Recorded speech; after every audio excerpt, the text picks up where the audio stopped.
Order the January 21st, 2021 Planning Commission, first one of the year. Welcome, everybody. Why don't we lead off with roll call? Chair Dennison. Present. Vice Chair Petzner. He is present. Commissioners Dallas. Here. Commissioner Hutt. Here. And Commissioner Spears. Present. All right, next we'll move to an approval of the agenda. Do I have a motion? Also move. Second. Thank you. All those in favor say aye. Aye. Aye. Aye. Opposed? Motion carries unanimously. Next, we'll move to the approval of the minutes of the December 17th, 2020 Planning Commission. Are there any proposed edits to the minutes?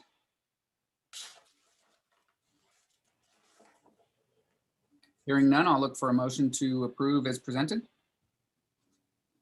Also move. Second, I'll second. all those in favor say aye. Aye. Opposed? Any abstentions? Motion carries unanimous. Next up, at this time, we will take community input. At this time, any person may address the Planning Commission concerning an item that is not on the agenda. The Commission welcomes your attendance and participation virtually. When addressing the Commission, please begin by providing your name and address for the record. Please keep comments to no more than 5 minutes to assure an orderly and timely meeting. Copies of the agenda are available for your convenience online.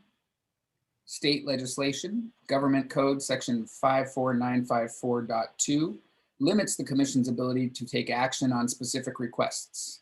Government Code Section 54954.2 limits the placement of items on the agenda for action 72 hours prior to meetings, except for specific findings.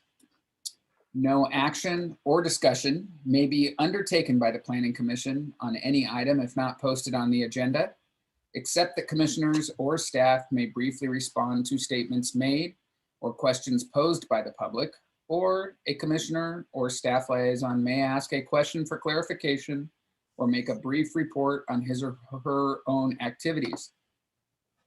A commissioner or the commission itself may provide a reference to staff to report back to the commission at a subsequent meeting concerning any matter, or may direct staff to place a matter of business on a future agenda.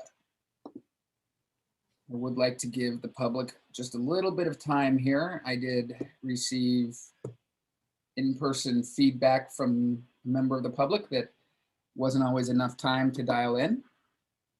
So look, we have a timer and everything.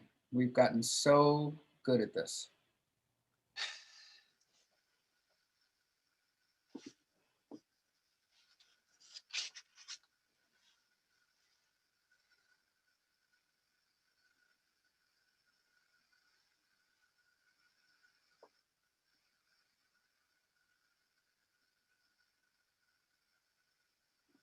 If you're just joining us, the sound is working. We're giving public time to dial in and give public comment. This is the community input part for items not on the agenda. I need the music from Jeopardy. We can't afford it.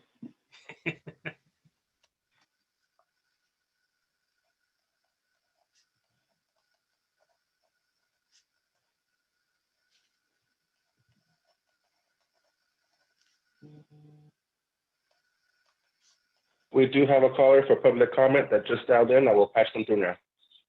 Thank you. Good evening, caller. We are currently accepting public comment for. Hi, go ahead. You're live. Please state your name and city of residence for the record. Okay, I'm Ann Chesterman, 671 Brookside Lane. Go ahead. You may proceed with your comment. Okay, I've muted my computer, correct? Yeah, we hear you perfectly fine. Okay. I'm just curious, there's new houses that have been built on the south side of Grandview between Mountain Trail and Baldwin, and the new house down on South Sierra Madre Boulevard that's just east of east of Mountain Trail, west of Cannon. After we had the moratorium on building because of the water shortage after the drought, we also later got passed a few codes, which was that houses could cover 30% of the lot instead of 35%. We also were not going to allow second stories unless they got approval for it, and the second story would only be 75% of the first story. Anyway, the two houses that I've mentioned, new houses, are probably more like 60% of the lot. What is happening that these guidelines are not being followed, it seems?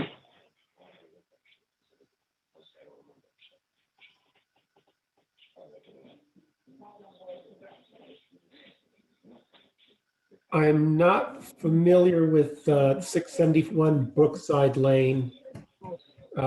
Claire or Josh, did you work on that one? And then the other property address you mentioned was, if you can give that to me again. The south side of Sierra Madre Boulevard, that it's between Cannon and Mountain Trail. It's a 2,500 square foot house. Right, and they're allowed up to 2,500 square foot house. That's a single story house that was allowed by right because they're within their maximum allowed gross floor area. Because they're allowed maximum, what was that? They're allowed up to 2,500 square feet for a 7,500 square foot lot. And that house is 2,500 square feet. Okay. Are we abiding by this 30% of a lot building code in general? Yes, we are. Okay. All right. Thank you very much.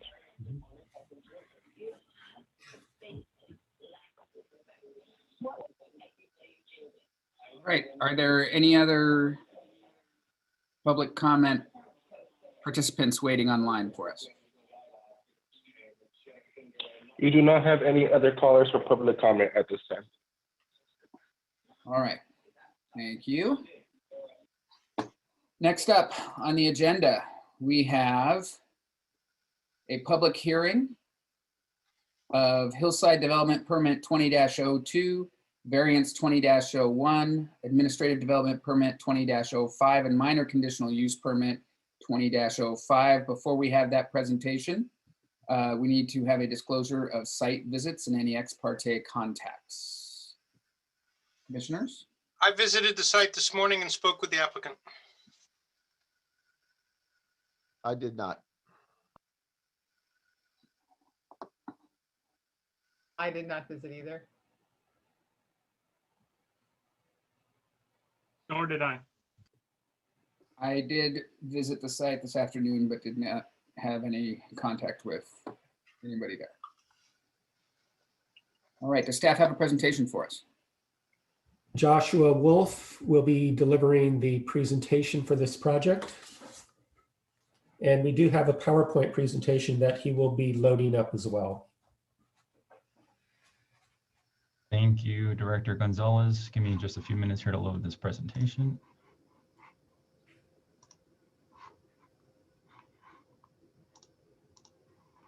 All right, are you guys able to see that okay? Yes. Yes. All right. Good evening, commissioners. Tonight, the commission will be reviewing applications for Hillside Development Permit 2002, Variance 2001, Administrative Design Review Permit 2005, Minor Conditional Use Permit 2005. This is for the remodel of a single-family hillside residence at 590 Acacia Street. The applicant is requesting to remodel a portion of the second floor at the northeast portion of the hillside residence. The remodel will include the removal of 177 square feet and replace it with 144 square feet, resulting in the net loss of 33 square feet. The remodel will achieve a more balanced appearance on the front facade of the building, and the reconstruction of 144 square feet will be aligned to the existing north and east walls of the first floor.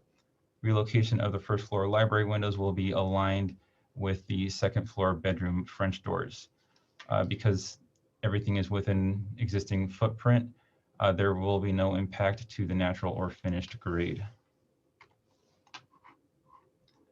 And pursuant to these listed sections of the Sierra Madre Municipal Code, a hillside development permit is requested for the remodels of existing legal primary structures, of which are 4,000 square feet or more.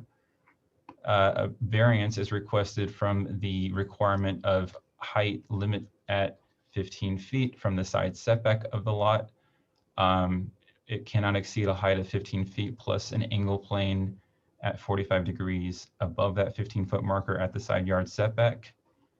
And an administrative design review permit is requested for work which reduces but not entirely eliminates non-conforming parts of the code, in which case this is for the floor area.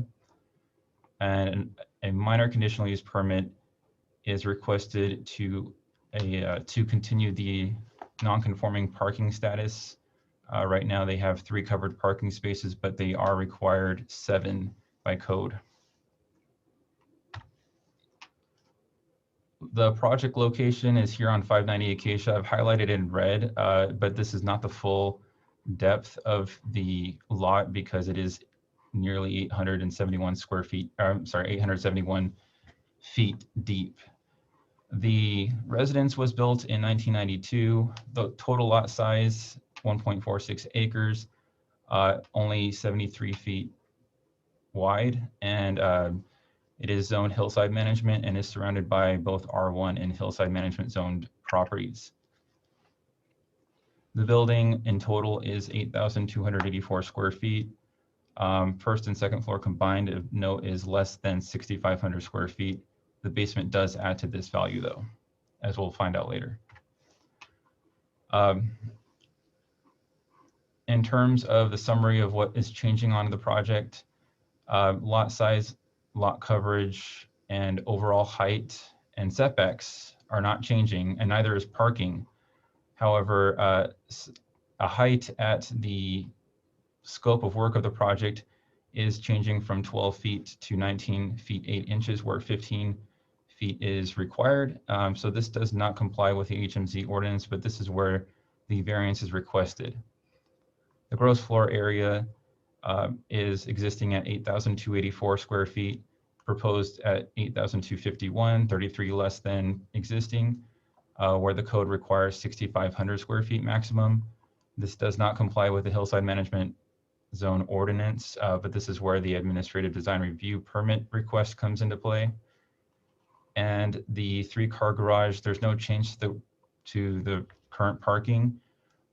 Code requires 3 spaces per dwelling unit over 3,500 square feet, plus 1 per 1,000 square feet exceeding 4,000 square feet. And since we're at 8,284 square feet, that would be to a total of 7 spaces. So because it does not comply with the hillside management zone ordinance, a minor conditional use permit for this is requested. So here we have the site plan. I have a overall site plan. It doesn't show the full extent, again, because we're at such a large scale here, we're only showing a portion of it.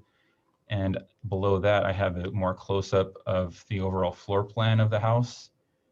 We'll see more in-depth floor plans on the next few slides here, but I want to demonstrate that we can see the setbacks on the site plan here and the area of the scope of work. And it is worth noting that from the front gate of the property, there is approximately a 15-foot drop in grade from the front gate to the front of the residence. On the floor plan here on the first floor, on top I have the existing, where you can see the location of the library bowed window, the front porch, and the foyer. Below that, we can see where the proposed remodel is going to occur. It's going to shift that bowed library window a bit to the east. This is for the purpose of aligning the addition that we're going to see at the second floor on the next slide.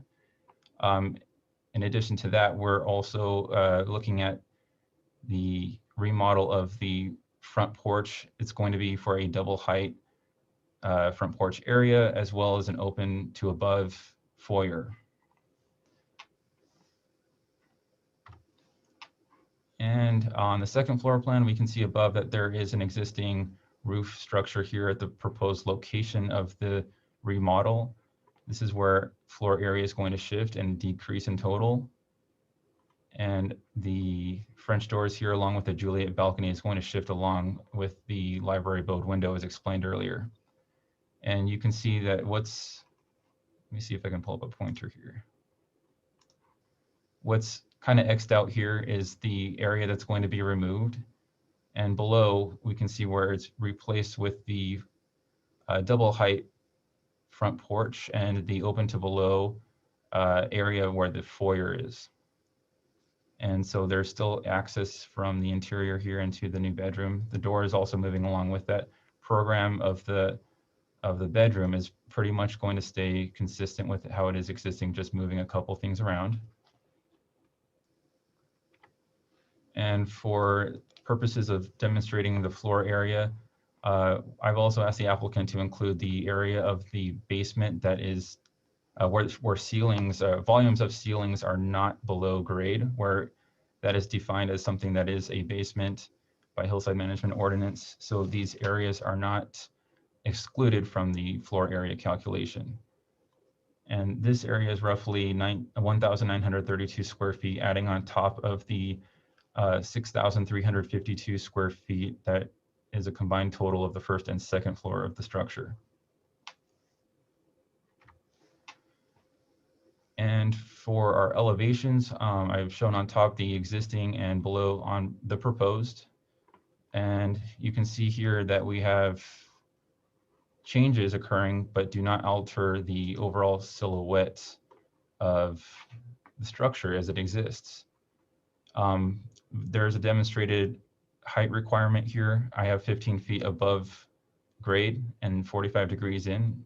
We can see that the proposed addition does encroach beyond that by a width of 6'3" and a height of 4'8". This is what the variance would be requesting. And we can also see that the windows of the bowed window of the library and the Juliet balcony and French doors will be in alignment with each other. There's additional improvements to the front porch that you can see here. It does replace this window on top for a more picture window. On the east elevation, we can see changes occurring here. Again, there's no change to the overall silhouette of the elevation as seen from this side, but we do see that there is an extension of this first floor wall face just going straight up and terminating at the point it meets the roof at the same slope. Windows at this location are staying in the same location.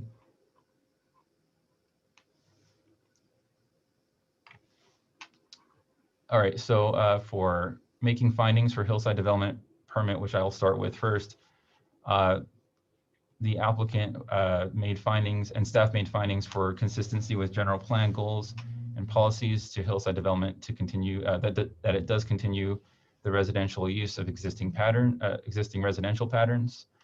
The proposed development meets development standards outside of its request for variance. The development minimizes natural hazards and maximizes access to open space as the development is within existing footprint and remains has a site that remains unaltered in footprint. It eliminates environmental impacts as the improvement is within the existing footprint and eliminates the need for grading. The proposed design complies with the design and development standards pending review and approval of the concurrent applications for variance, administrative design review permit, and minor conditional use permit. For variance, the following findings have been made: that a prior addition to the residence was permitted at the same scope. The property zoned Hillside Management exhibits a lot with characteristic of other properties zoned R1, for which limitations are not as strict. The project will remain consistent with the existing use that is in conformance with the municipal code requirements. The lot dimensions demonstrate a special circumstance in that the lot width of approximately 73 feet is not typical of other hillside zone properties, causing development constraint. The granting of a variance will facilitate the development of a remodel for the purpose of improving aesthetic quality of the residence, and it is consistent with the general plan goals and policies as explained for the hillside development permit findings. For administrative design review permit findings, we find that there is consistency with the general plan as explained prior. The project does not interfere with the use of surrounding properties and that it remains single family. The proposed project has compatible height, bulk, scale, and mass in that it does not alter the silhouette on any elevation. The project involves work that reduces the overall floor area, and remodel is for the purpose of improving aesthetic quality through proportion and symmetry. The remodel is sited at the northeast corner of the residence with an existing footprint, and there are no anticipated impacts on view or privacy of neighbors. The remodel will match existing colors and materials of the residence so as to reuse, and will reuse some of the existing windows and doors to ensure a coherent project-wide design. For minor conditional use permit, we find that the project is neither detrimental nor inconsistent with the residential character of the neighborhood. The site is constrained by lot width, natural hillside land, and existing building area, resulting in limitations from development of more covered parking to meet requirement. The remodel will not interfere with the use, possession, and enjoyment of surrounding and adjacent property owners. The request would necessitate the preservation of natural land by eliminating the need for additional grading and impervious surfaces. The remodel is designed to improve the aesthetic quality of the residence and reduces overall floor area such that it becomes more compatible with the surrounding area. And finally, that the abundance of on-site parking found within the front of the residence, it does not result in an impact on street parking, in that it would provide otherwise open space for 7 cars in total. Tonight, the Planning Commission may approve these applications for Hillside Development Permit, Variance, Administrative Design Review Permit, and Minor Conditional Use Permit pursuant to Planning Commission Resolution 20-14. They may approve the applications with modifications. They may deny the applications, identifying the findings that the Commission feels cannot be made and the basis for rejecting those findings. They may continue the application and provide staff and applicant with direction. Tonight, staff recommends that the Planning Commission approve application for Hillside Development Permit, Variance, Administrative Design Review Permit, and Minor Conditional Use Permit pursuant to Planning Commission Resolution 20-14. Thank you. That concludes my presentation.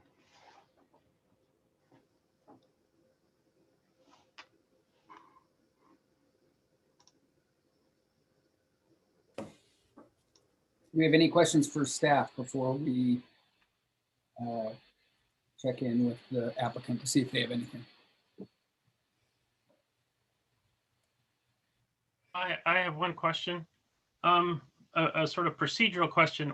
Why are we processing the deviation from the setback as a variance as opposed to a modification of standards under section 1752.090E of the Hillside ordinance? Because I mean, the concept of that deviation, the modification of standards, and we use this on setbacks, as you remember in one Carter projects, is to try to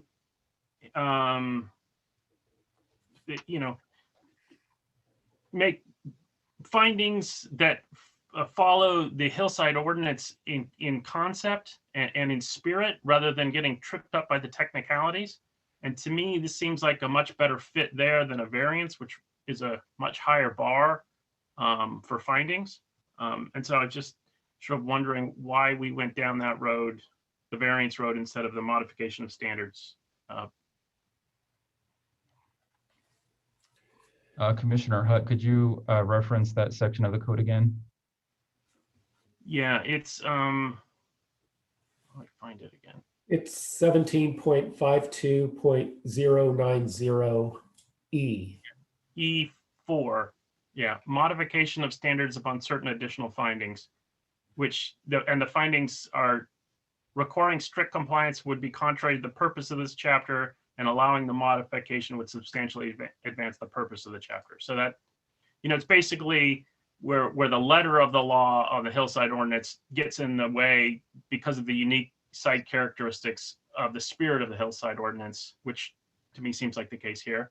Shouldn't get into deliberations before questioning, but versus the variance concept, which is, more grounded in takings, which, is sort of a tougher call.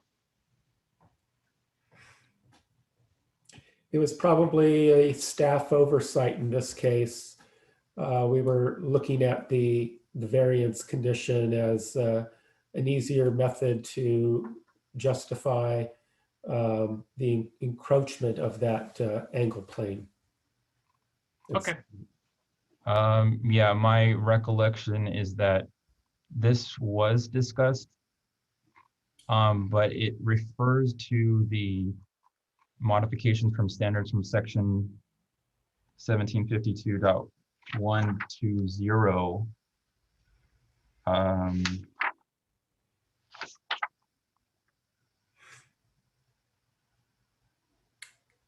But the variance is for a variance of a deviation from section 1752.160. So I wasn't sure if that was applicable, and I didn't want to assume that it was. Right. No, I understand that. And I think that this is maybe something we should think about if we ever get to looking at the Hillside ordinance again, because I think the reference to section 52.120A4, which talks about setbacks, is those are sort of, those and the ones that you mentioned work together. And so, I appreciate your conservative read, but to me, those sort of go together. And I think maybe we could clean that up in future code amendments on the Hillside ordinance.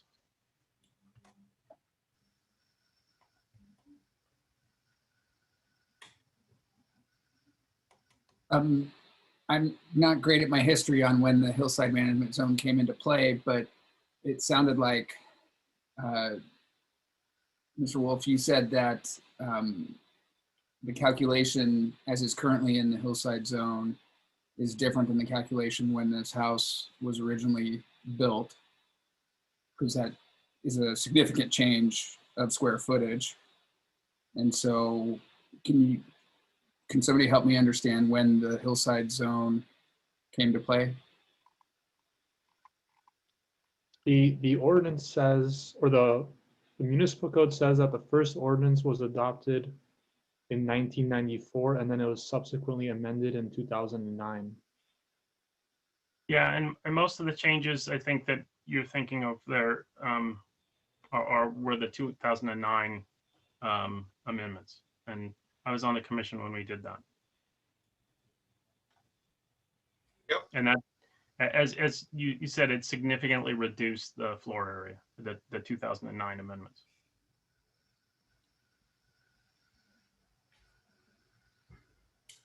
It seems like a really big project when you calculate it one way versus the other. So I'm just trying to understand how that affects this situation, if anything. Well, the other issue though is if you just look at the numbers, it looks like a really big project.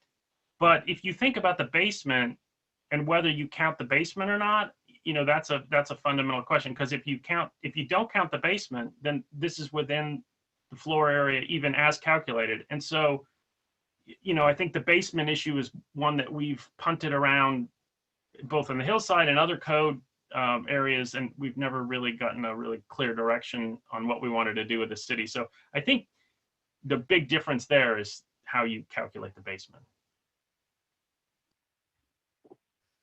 Okay. Are there other questions of staff on their report? Just to follow up on what Commissioner Hutt said, this is actually a question for Planner Wolf. We're processing an HDP permit here, and then so if the commission today did decide to treat this as a modification under the section cited by Commissioner Hutt, I have to read through it. I haven't done so yet, but is it possible to do it as part of the HDP permit and make the findings? Any idea? I would need to research that more myself. I think it goes under the same application procedure, but I'm not sure if it's administrative only or the same procedure that we are going through tonight. Okay. I'll see if I can look into that now. I believe there are separate findings to be made, though. I asked the question because the issue in my mind is what permit is before the Planning Commission today. And so the Planning Commission couldn't consider a permit that's not before them. But if we have a hillside development permit before them, then perhaps we can make the findings if we feel like we want to pursue that route. But let me look up what the who the reviewing authority is here. Yeah, I think we can. If you look at that section, the 17, what did I say? 1752-090E4. Those are the same findings for an administrative design review permit or a design review permit. All right, well, I don't think we need to. I just raised this more of a informational item, and I don't want to punish the applicant on this either. I think we should just move forward. all right, does the applicant have a presentation for us? Good evening. My name is Bedros Darkshan, 2411 East Foothill Boulevard, Pasadena 91107. Basically, I would like to thank Mr. Wolf. I mean, he did a good job in presenting, the case, and we've been working on it for a few months. I agree with all the conditions imposed, and I'm here to answer any questions you have.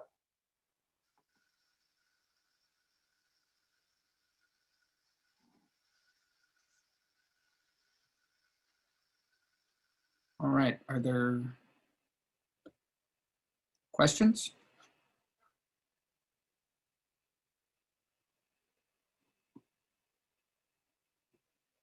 All right, then should we bring it back to the commission for deliberation?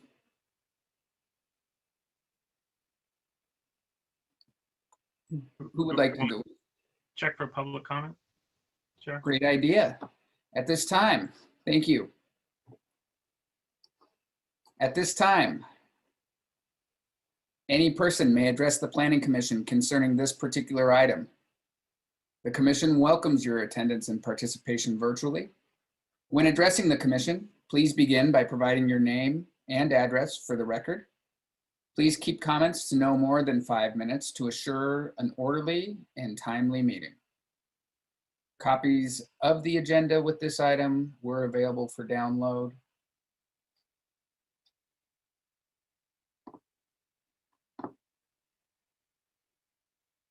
Now is the time to call in and give us any comments you have.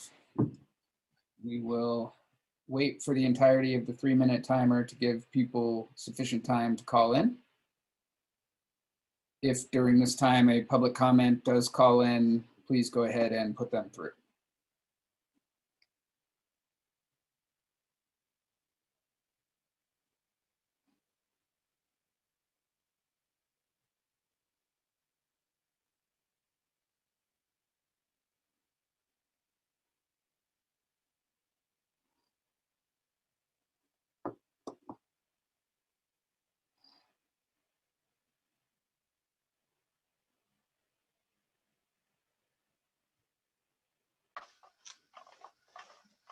Once again, this is public comment period for Hillside Development Permit 20-02, Variance 20-01, Administrative Development Permit 20-05, and Minor Conditional Use Permit 20-05 for residents at 590 Acacia Street.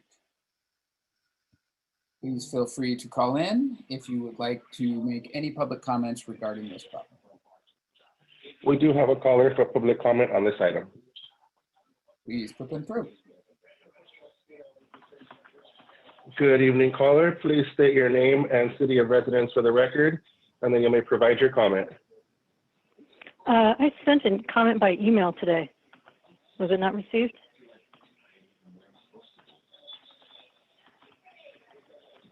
What was your name? Angela Moore.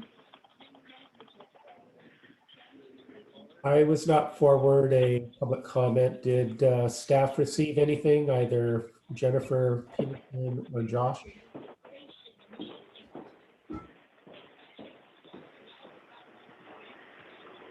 I did not receive any public comment today. Mind sharing the comment with us at this time? It doesn't seem to have made its way to us electronically. Okay, one moment.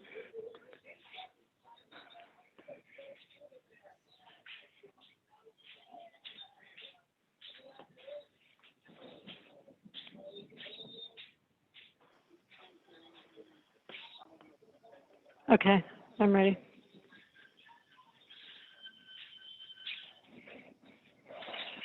You may proceed. Thank you. My name is Angela Moore. I live in Sierra Madre. I wish you would have gotten this in writing. I did send it to public comment at cityofsierramadre.com. So additional comments, if that's not the correct address, you need to correct that on agendas in the future. Number one, application reveals deficiencies in planning actions and records. Item A, at variance from development standards on the page marked 11 at the bottom and marked 4 at the top.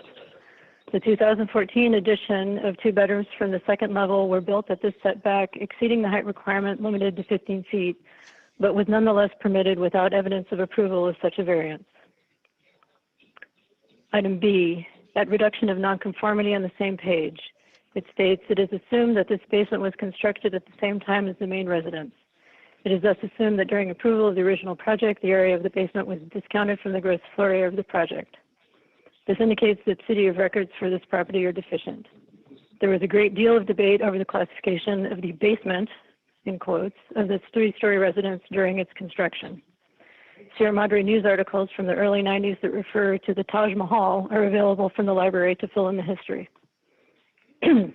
Please discuss what procedural improvements have been put into place to prevent the inappropriate permitting of projects without findings for variance as required by Hillside zoning, and to retain adequate documentation of prior decisions. Item 2, the property is zoned H, not R1. Point A, variance finding number 1 on the page marked 15 at the bottom and 9 at the top, and repeated at the page marked 25 at bottom right and 4 at center bottom. Attempts to justify the variance by stating, had the subject property been zoned single-family residential R1, the proposed project would not have required a variance. This remark is not germane to the property, which was properly placed into the HMZ at its outset after considered study of each existing property that would be zoned Hillside according to specific objective standards. Whether the variance would be required for an R1 property is irrelevant and should not be considered.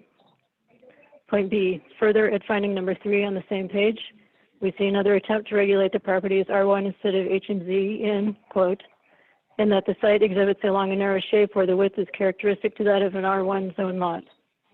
The property is zoned H and H standards apply, period. Thank you, Commission. Thank you for your comment. Thank you. Do we have any other comments or commenters waiting to be heard? You do not have any other callers or public comment on this item. All right, thank you. With that, we will now bring it back to the commission for discussion. Who would like to lead off?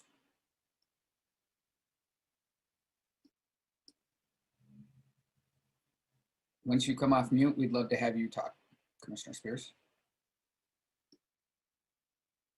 How's that? Okay. We're dealing with a long, narrow lot that's in a semi-developed area. There's a large canyon to the east that separates it from another lot that's farther away. The house is not easily seen from the street, and but it abuts, I think, like 4 properties on the west. So, but there's planting in between. So there are no neighbors on the northeast that can see the addition modification. So I'm not inclined to get that excited about the incursion into the angle plane because it's going to be pretty much invisible, and it doesn't really affect the silhouette of the house. The house keeps its existing footprint. It's actually being reduced a little, so the overall appearance of this property is not going to change dramatically by this modification. The parking, there is enough parking in front of that house to put in a tour bus. So there is not going to be a problem with people being forced to park on the street. So the impact on the neighbors and the neighborhood is going to be pretty much zero. The other thing is that, this house was developed under one set of ordinances and is now asking to be complied with another. And so we've kind of moved the goalposts a little for this property. And I don't see that the requests are that onerous. And I don't believe that the requests are going to have a substantial impact on the neighbors or even what the neighbors see when they look at this house, if they do see it. So I can make the findings. Thank you. Who'd like to go next? I will. Oh, go ahead, Peggy. Okay. Go ahead. I agree with what Bob said. I also can understand what Angelin Moore is talking about. The size is kind of really big, but that's something that happened in the past, and that this application's not really addressing that. And so we have to kind of just ignore that. And what they're actually asking for in a variance is very small. As Bob points out, it's on the side of the house. Most people won't see it. And it does improve the interior floor plan flow very much. The reduction of square footage is kind of a fallacy in that the mass stays the same, but it's not that big of a number, so I'm not too worried about it. But yeah, I haven't been on the planning commission that long, so maybe, I think we've got the mass issue under control these days, but it's something to think about, as Angelin said. So I think I can make the findings on this. It's not that, it seems okay. Thank you. Vice Chair Pezner. Yeah, I agree. I can make the findings. I think the horse is out of the barn. I apologize. I think the astute history from the caller should be noted, but it's one of the reasons we made some of the changes we did the years we were on the planning commission. And whatever she mentioned in 2014, I don't remember it coming before us. So I don't even think we had a chance to even have a bite at that apple. So the way it is now, I think it's an improvement in the overall property, and the bulk and the mass in the house is what it is. And we inherited that. And I mean, there's plenty of examples in town that meet this criteria. You can look up at the hillside and you can count the houses that have a huge facade and a physical presence, and would not be allowed now, I'm sure. But this minor modification is not problematic as far as I'm concerned. So I can make the findings. Commissioner Hyde? Yeah, I concur with the other commissioners. I also appreciate the comments from the caller. I think this would be a different issue if this was a brand new house that we were considering under current code. But what we're considering is a minor modification that actually is going to reduce floor area, albeit a very minor amount. It's not going to change the parking demands at all. I don't have any issue there. I think it could have been processed as a modification of standards, which probably would have been a simpler route, but I appreciate staff's conservative take on that. And I think the shape and narrowness of the lot is justification for the variance. So I can make all the findings and support this project. Yeah, I also agree with all the other commissioners that applying today's standards to a residence that was built previously and penalizing them when they want to upgrade and keep the house looking nice and make improvements to it probably sets a dangerous precedent.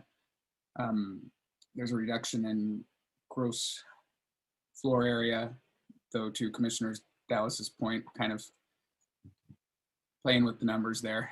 But it's on the corner of the house that overlooks a canyon.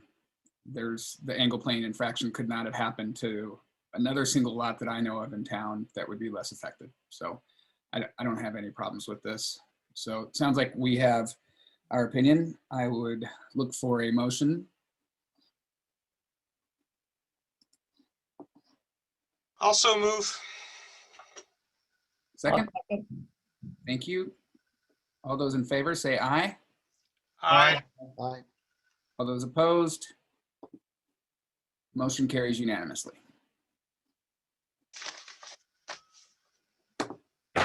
Next up, we have, oh, I'm sorry, before we go on to the next agenda item, I did want to recognize Councilmember Parkhurst, who has joined us as the City Council Liaison for Planning Commission. We will put on the future agendas to get updates from him, but if you have any words you'd like to share with us at this time, we'd be happy to hear them. Just thank you for the opportunity, Chair Dennison, and I'm glad to be your liaison and looking forward to working with you. So nothing more to report at this time. Great, welcome. I promise you we will do our best to not use all 4 hours that ended up on your calendar in any given night. Next up, we will have a discussion on housing element sites inventory and community input. I assume staff has a comprehensive presentation for us. Staff and our lead housing consultant, Karen Warner, will be presenting a PowerPoint presentation for you this evening. And why don't we go ahead and cue that PowerPoint now.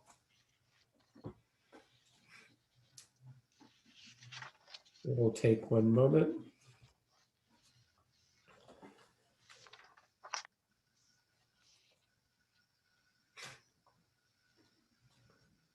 And we can go to the next slide. So the presentation this evening, this is an overview of the elements that we'll be discussing tonight.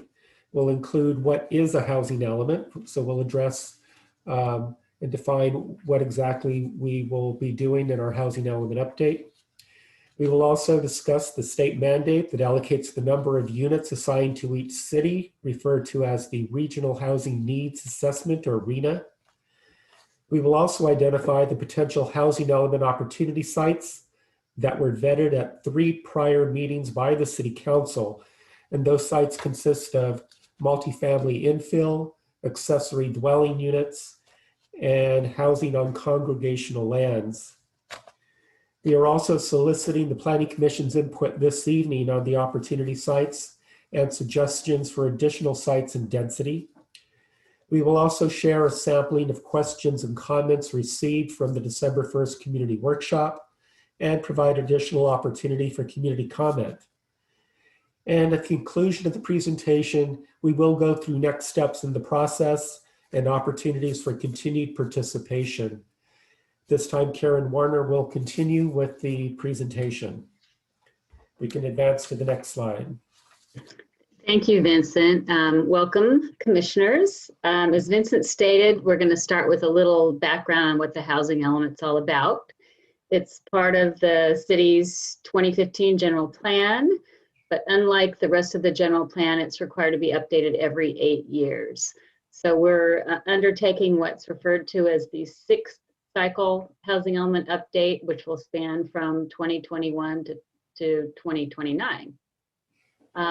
State statutes require local governments to, quote, plan to meet existing and projected housing needs of all economic segments of the community. So that's really kind of the overarching goal of the housing element. There's 5 chapters to the element: the review of accomplishments under the existing element, housing needs assessment, evaluation of any constraints to housing, identification of sites, and then your program strategy.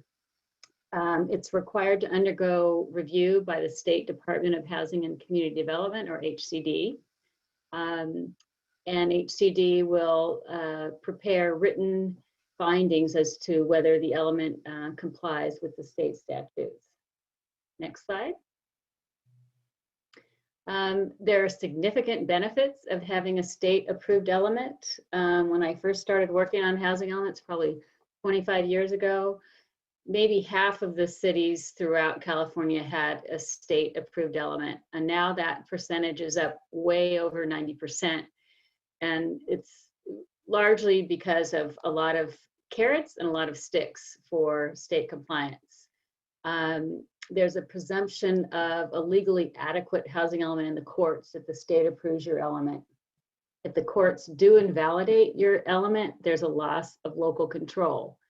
The courts will impose a moratorium on building permits, not just for housing, for anything. And they will suspend discretionary land use authority until the element's brought into compliance.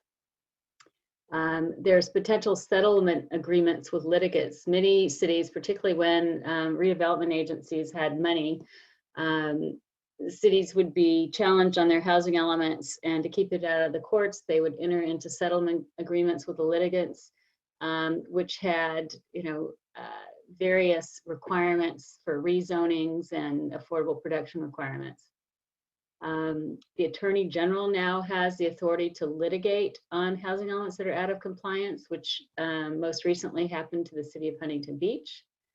An incompliant element allows the city to maintain discretionary review over affordable housing projects. It allows cities to have access to a variety of state housing funds.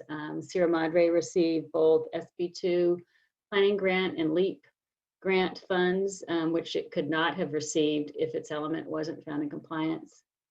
And then lastly, you don't face a carryover of your regional housing needs into the future housing element cycle if your element is in compliance by the state. Fortunately, Sierra Madre's element is in compliance, and that is definitely our goal moving forward. Next slide. It's also important to know what the housing element doesn't do. It does not require the city to build the units that are planned for under the RHNA. However, projects may be eligible for streamlined approval process under what's referred to as SB 35 for cities that have not made sufficient progress in addressing their RHNA. The element, it doesn't itself provide, oops, we need to go forward a slide. Oop, forward. I think we're going backwards. One more, okay. Whoop, backwards. Okay. The element itself doesn't provide funding, but as I mentioned, it provides access to state funds. And the element doesn't authorize construction on sites identified. Development projects still need to go through city approval processes and environmental review. Next slide. So in addition to addressing state law, the housing element is important to identify the needs in the community and to develop policies and programs to address those needs. While Sierra Madre is relatively affluent, it still does have significant housing needs. Nearly 40% of the city's residents are renters. And of those renters, 45% face a housing cost burden, meaning they're spending more than 30% of their income on rents. Our rent survey shows that market rents are not affordable to even moderate income households, which for a two-person household size is over $77,000 a year. And with the city's median sales prices over $1 million, homeownership is out of reach for the majority of the workforce in Sierra Madre. So who needs affordable housing in Sierra Madre? The people who work in town and can't afford to live here, special needs households, children of longtime Sierra Madre residents. Next slide. So as Vincent mentioned, the Regional Housing Needs Assessment, RHNA, is really the centerpiece of what triggers the update of the element every 8 years.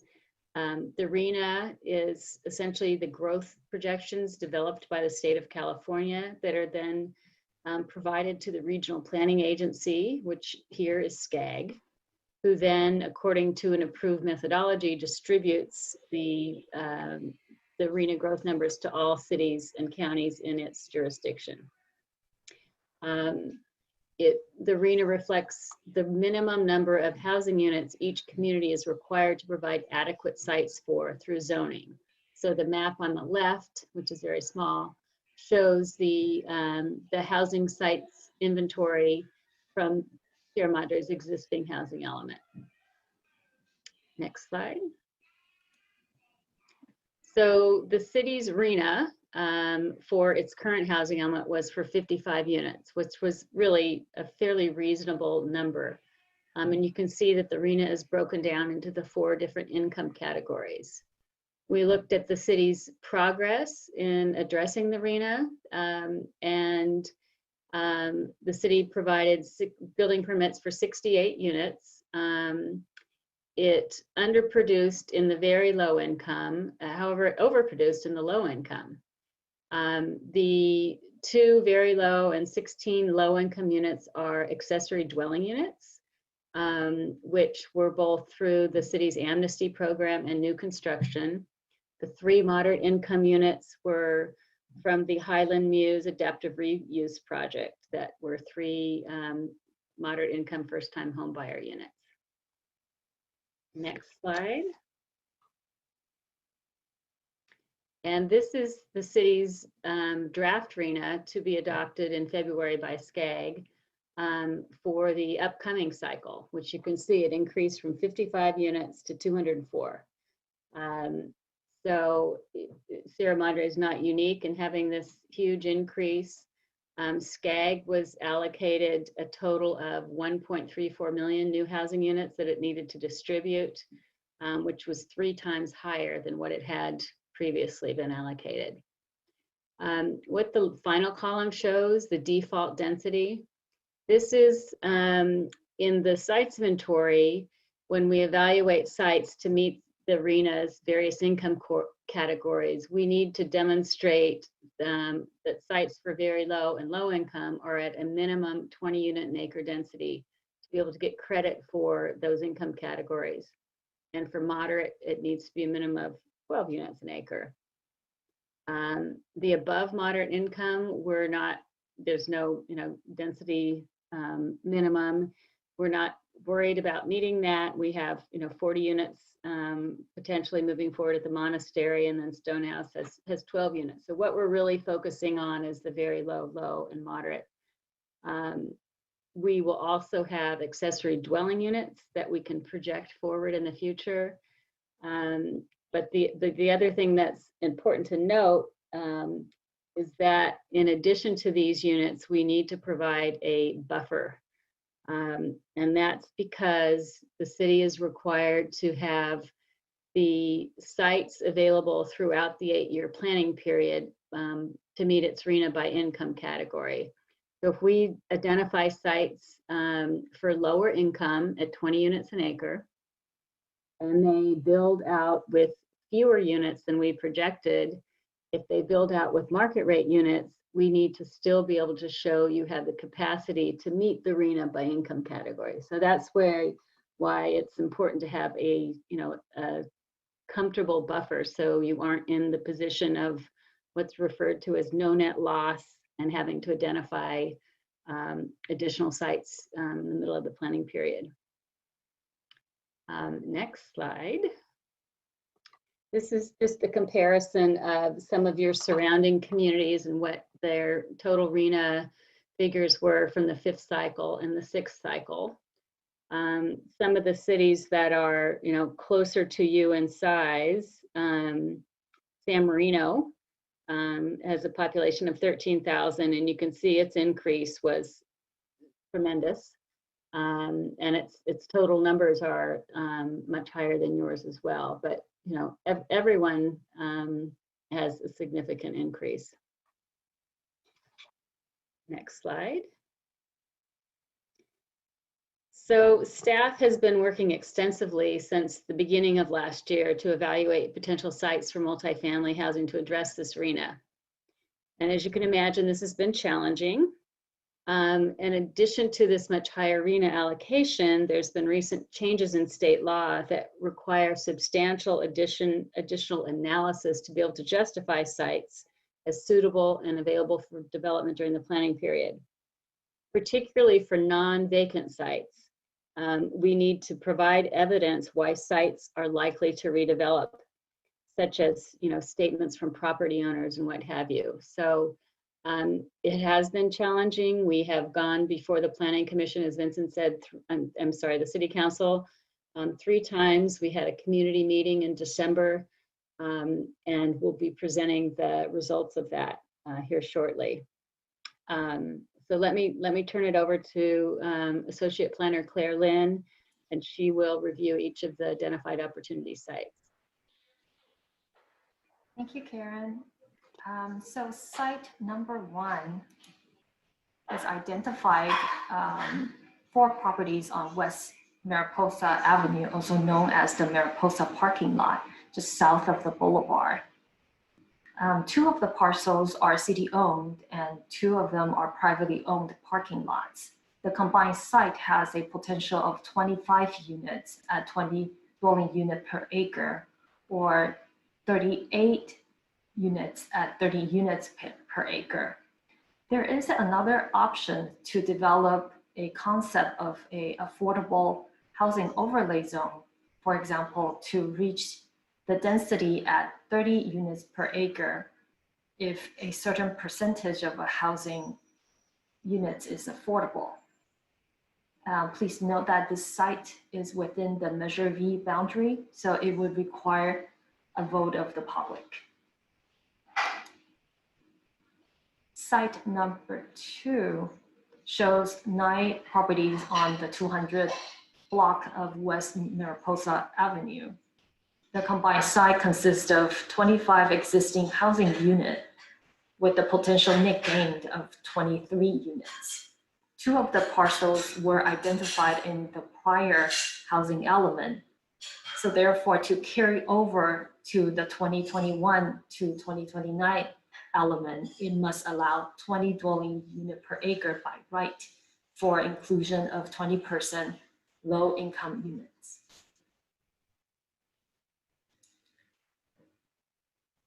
Potential site number 3 identifies 5 properties at the corner of West Mariposa Avenue and South Baldwin. This is the location of the post office site and is within the Measure V boundary. The combined site provides a potential development of 22 net new unit at 20 unit per acre, or 35 net new unit at 30 dwelling unit per acre. And if developed, there is an opportunity for the Postal Service to be incorporated as a component of the mixed-use housing development. This is site number 4. Identifies 9 properties on Suffolk Avenue, east of Baldwin Avenue. Couple of the property owners in this area has approached the city regarding potential lot consolidation and redevelopment with multifamily housings. So the combined site consists of 41 units with a potential net gain of 27 dwelling units. Site number 5 identifies 7 properties on the East Montecito Avenue in the manufacturing zone. The site is located where the Stats corrugated metal barn, a storage building, RV storage lot, and a commercial building.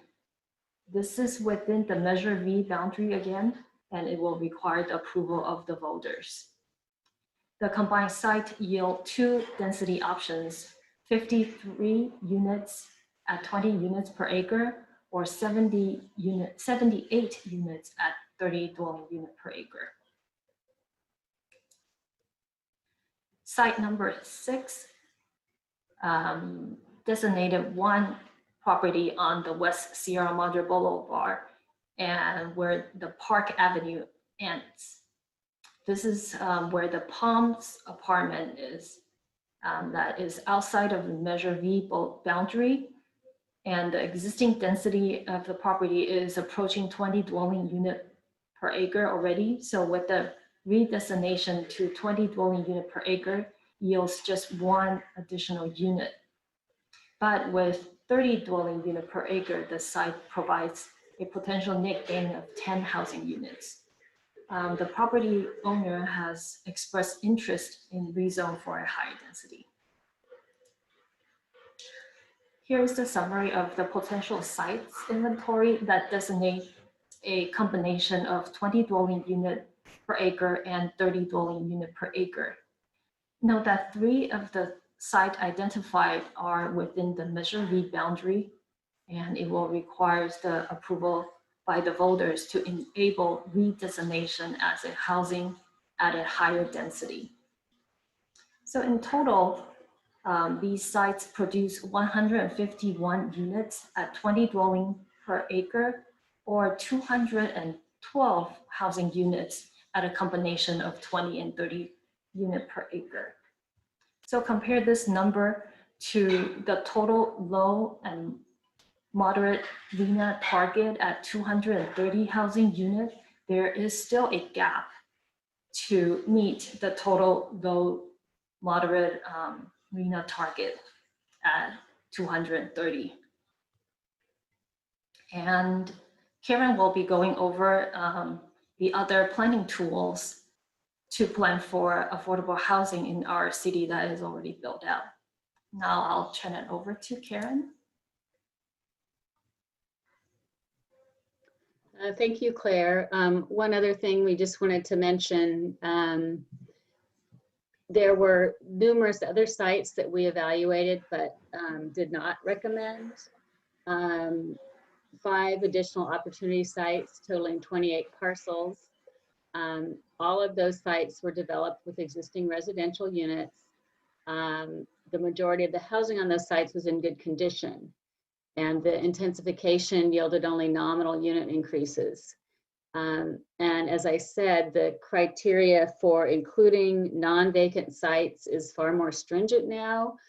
We would need to be able to demonstrate that the existing use does not impede redevelopment, which in looking at these, we thought that that was not viable. And the city doesn't have a track record we could point to for recycling existing residential units. So that's why these other sites were not included.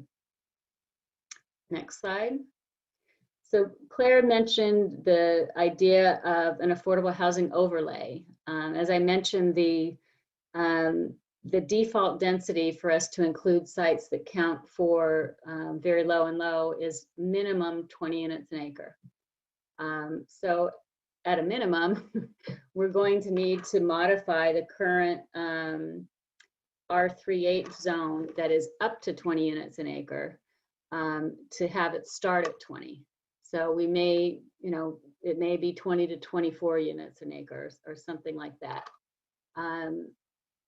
There's the concept of doing an affordable housing overlay on some of those 20 unit an acre sites where the applicant could receive up to 30 units an acre for including a certain percentage of affordable units, say, 25% affordable units, and then you can get up to 30 units an acre. That would increase your site capacity, and you are permitted to, in the sites inventory, assume that they would develop at that higher overlay density of 30 units an acre. So that's just something to keep in mind. One of the things, and we showed this at the community meeting, is just to kind of wrap your head around what developed densities are in Sierra Madre. This is the proposed project that Claire mentioned on Suffolk. It's a 2-story apartments, five units. It would combine 2 parcels, and that would be at a density of 15 units an acre. They would be seeking some concessions so that one of the units would actually be set aside as affordable to moderate income. Next slide.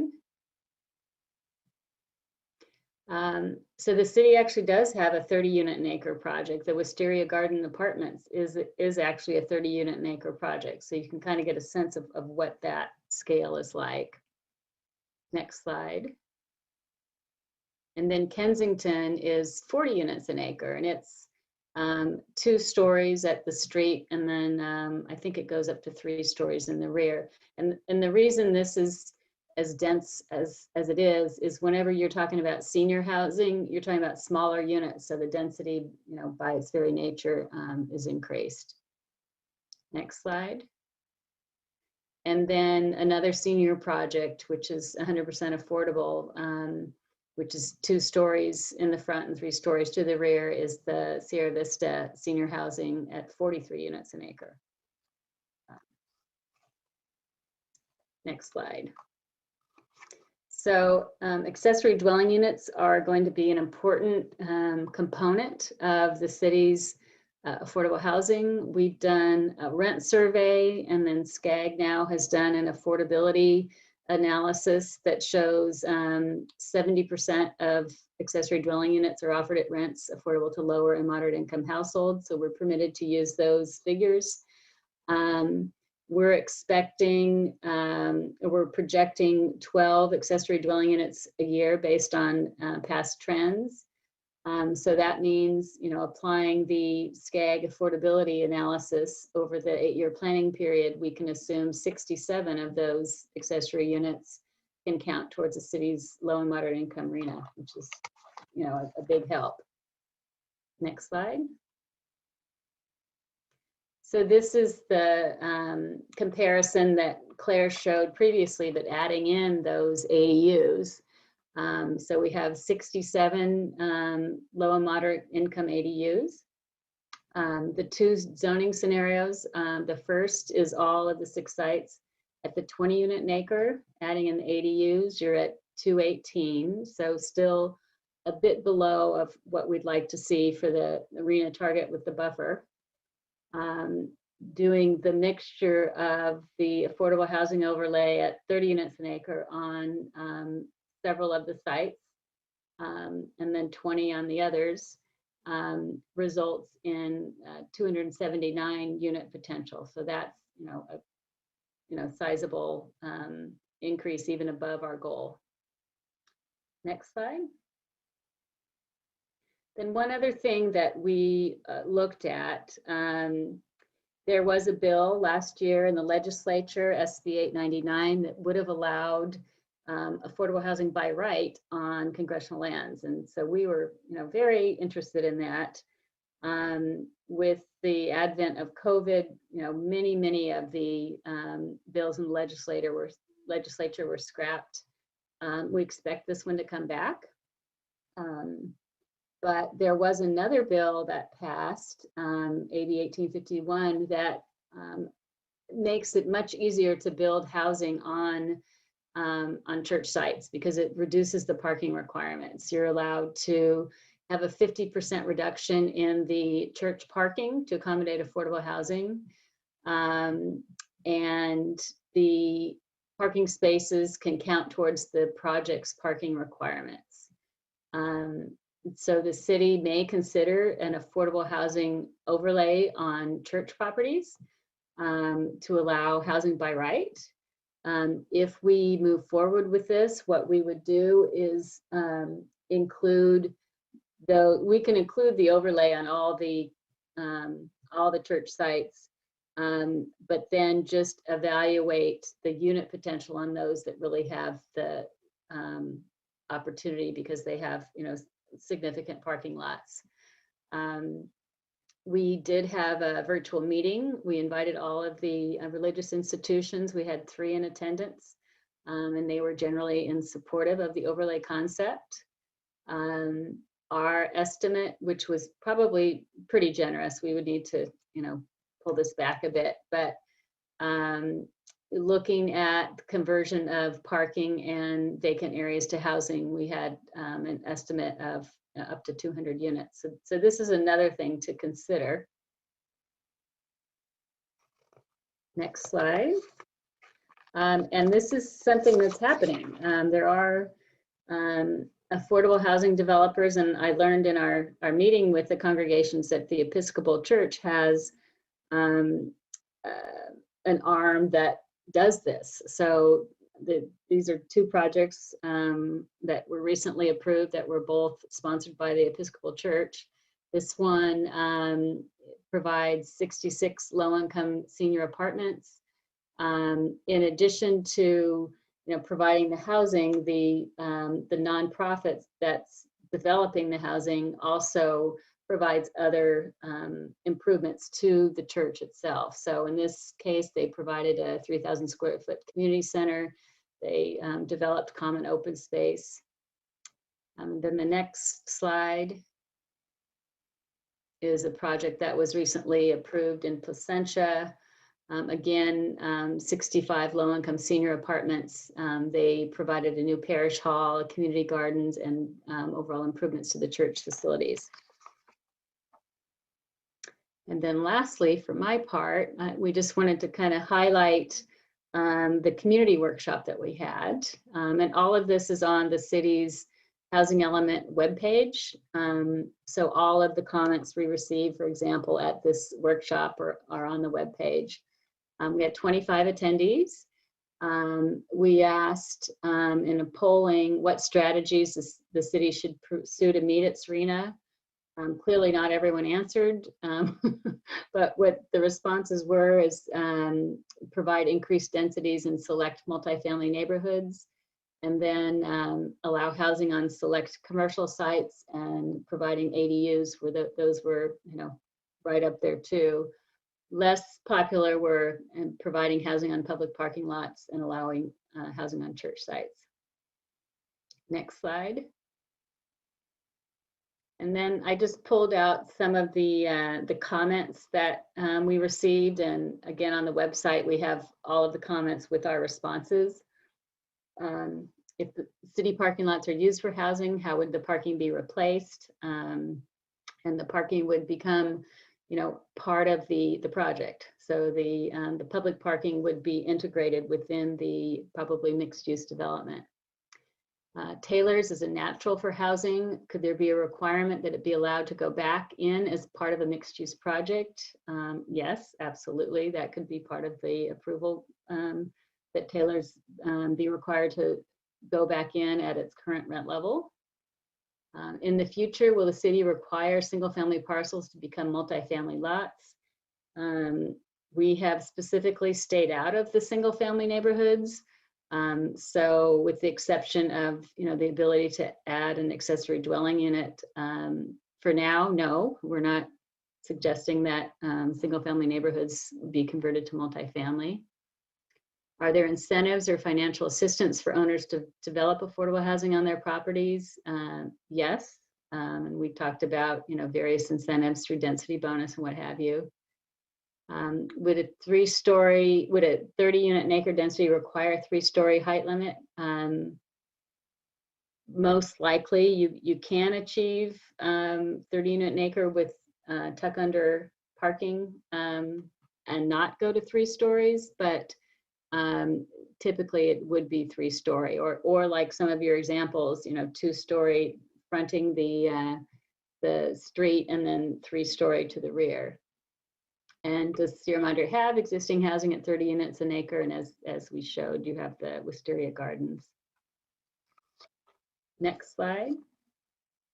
And so we're focusing on the housing element, but there's also other parts of your general plan that are required to be updated, that the housing element triggers the update. So we've brought on Eco Tierra consultants to take the lead on these other general plan updates, as well as preparation of the environmental impact report. So I'd like to turn it over to Curtis Zacuto to talk about these other components. Good evening, Commission. Again, I'm Curtis Zacuto, and I'm principal with EcoTR Consulting. And as Karen mentioned, that there are some other element updates that are triggered by the housing element update in this particular cycle, as Karen has been walking you through, that the RENA has targeted the city to have, with the buffer that she was mentioning, 230 units, which is then a challenge for a built-out community like Sierra Madre.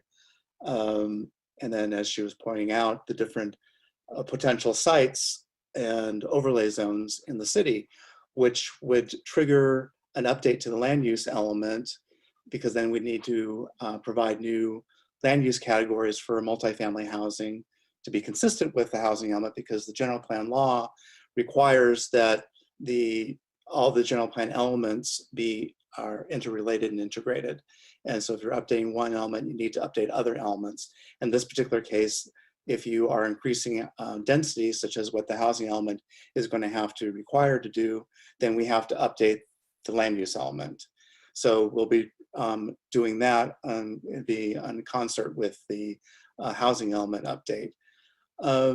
In addition to that, there are some other elements that we're going to be working on that will be required to be updated. And as we see at the top of the list here, we have the safety element. And that's a required element of the general plan. And the state now requires that the safety elements be updated on a regular basis. They require to be updated with the flooding and wildfire information policies, changes to climate related to hazards, areas facing evacuation constraints, and other updates of new information and best practices that come available.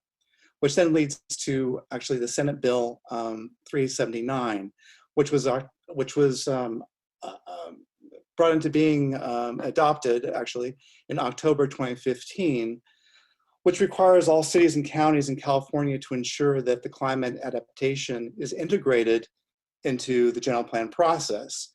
So SB 379 requires that the safety element be reviewed to include the climate adaptation resiliency strategies, which would include a vulnerability assessment, which identifies risk climate changes that poses to the local jurisdiction and geographic areas at risk from climate change.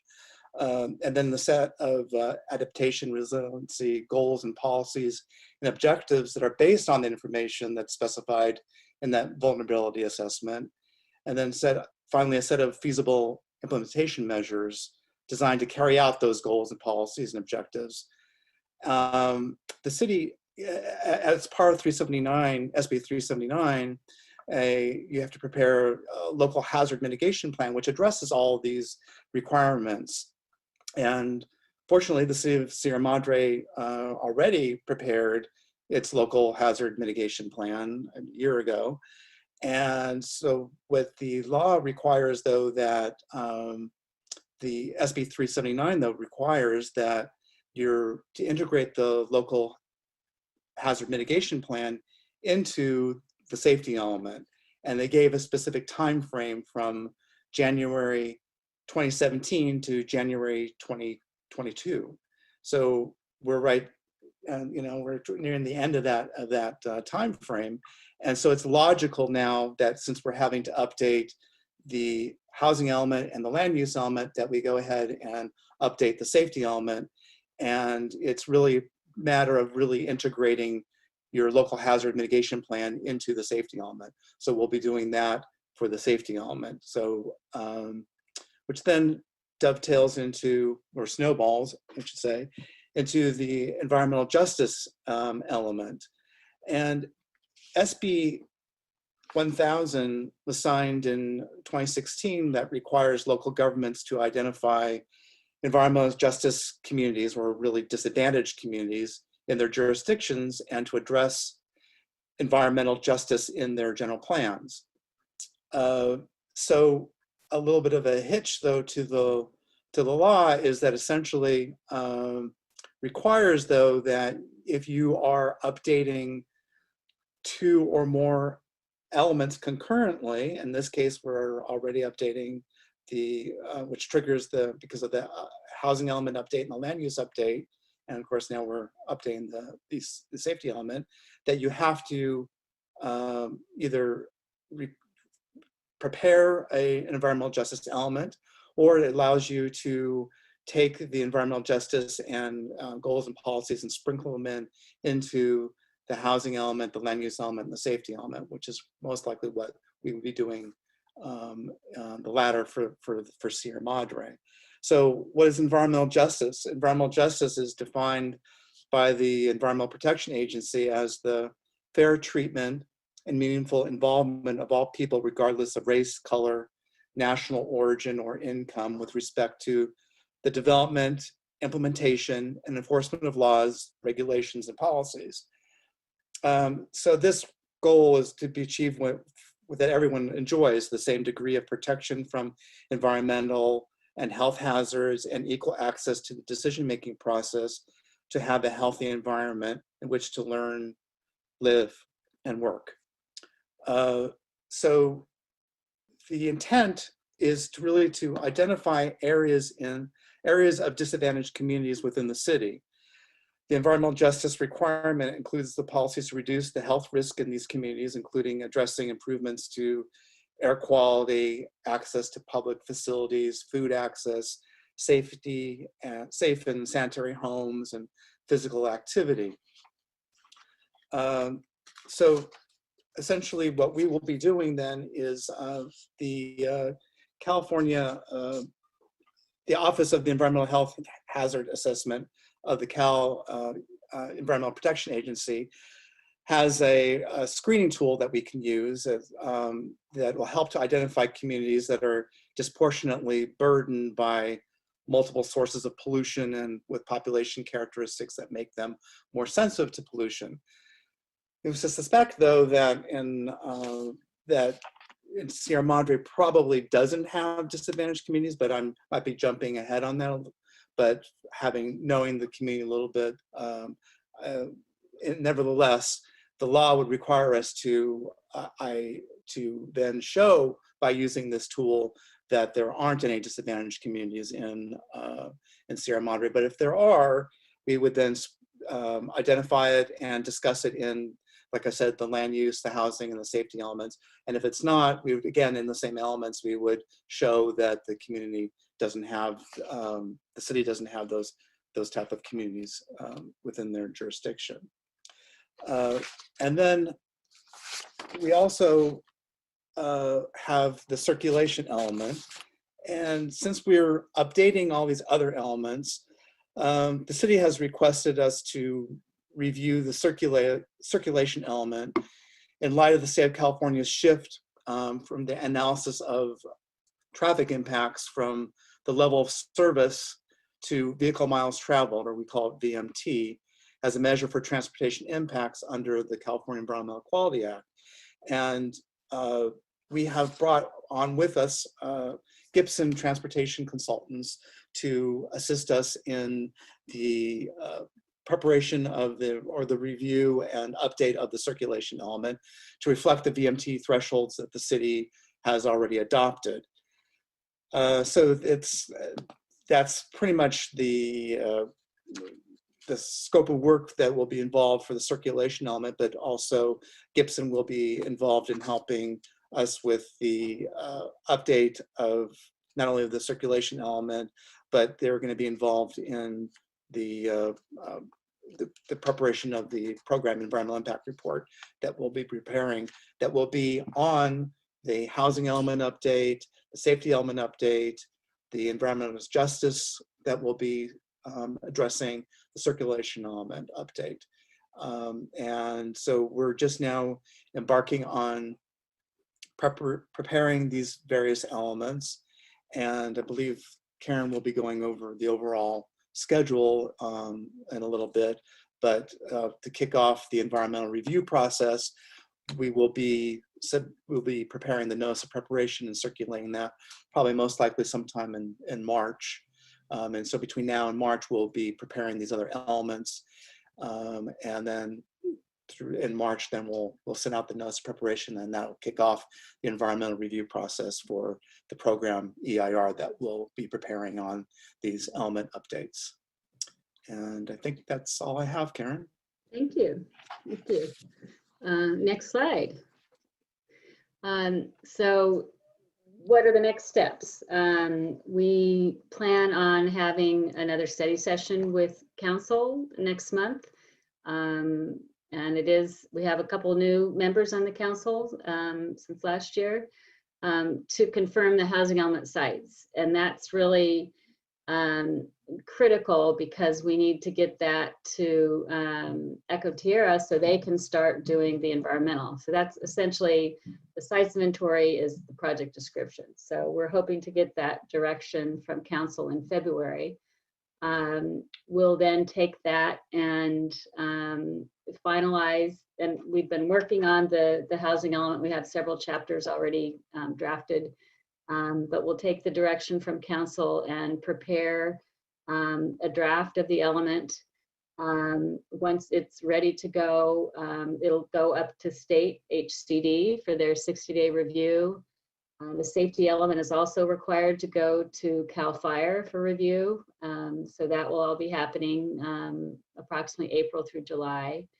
The draft environmental impact report, we expect, that's including the NOP March through July. Depending on how much back and forth there is with HCD, if everything goes smoothly, we would anticipate having the public hearing draft, housing element and other general plan elements in July, and then we'll be conducting public hearings before Planning Commission and City Council. The housing element's required to be adopted by October 15th. So that's kind of what we're working back from. We will, assuming we are including some sites that are within the Measure V boundary, that will require voter approval. I've worked with a city in a similar situation, Yorba Linda, where we received a conditional approval letter from HCD, pending voter approval of the sites. In that situation, the voters did approve the sites, and then we received the final letter of approval from HCD. We would anticipate the Measure V election November 2022, so it wouldn't be a special election, and you wouldn't have all the extra costs of a special election. So that's kind of the overall time frame. With that concludes our presentation, and we're happy to answer questions. Thank you. I'm sure there are some questions. I think I saw Commissioner Spears furiously writing notes. So would you like to lead off for us, Commissioner Spears? Sure. So in the report, there were a couple of sites that were more interested in proposed changes that would assist the city with their RENA numbers, Site 6 and Site 4. Does the city have an outreach program where they can inform the landowner about their options and what they can do? Because I know on Suffolk, the development that was referenced, the developer, we made some changes and allowances for lower income housing, and the developer said, yeah, I can do that. And it looks like it's going forward. So my first question is, can the same thing be for Site 6, where the developer is saying, where the homeowner, the landowner is saying, yeah, okay, what can I do? Do we have any outreach programs so we can encourage that the kind of development that will help the city with its RENA numbers? Well, the city has notified all the property owners of the sites that we're looking at. And interesting, those two sites that you mentioned are two sites that the city has been in touch with the property owners to discuss opportunities. Yeah, I think the solution to this problem is through encouragement as opposed to any other kinds of ways. With the, we can help the owners, help us in that regard. And further on that, when the monastery development first came out, and we received a presentation from the Dolorosa Monastery, that one of the things they reference is, we need to sell this property because we have retired monks, and they're going to need funding, and they're going to need a place to live, and yada yada yada. And I know the city is in discussion, and I don't want to jam up that process, but it seems to me that there's a place on that site that could be used at a high density for the retirement residences for retired monks, and they would certainly fill the very low income level, and they wouldn't have a huge impact on the issues that the neighbors have about traffic and et cetera, et cetera. And so I'm just saying that I would really encourage the city to do what it can, because it's a little like the Kensington. It'll be it would provide a lot of, it would help a lot with arena numbers, and it would not be a huge impact on the city. And then under the safety element, the city of Sierra Madre has the canyon, which keeps all the fire chiefs up at night, because there's one way in and one way out, and what can go wrong will be huge. And so I'm hoping that the city looks at that section and makes allowance for it for the safety element. And I'm fishing here, but does the existence of soft first story housing, can that be picked up in the safety element? Does impact the people that have to live there.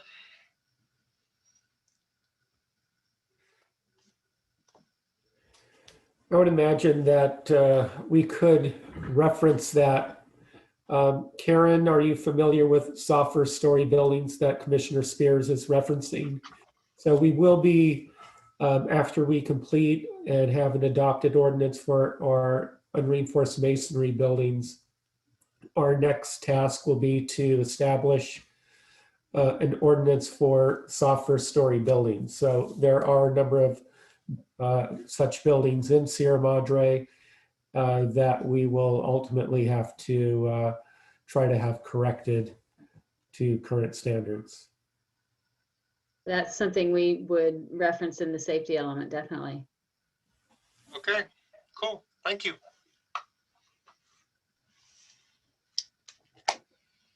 Other questions from the commission?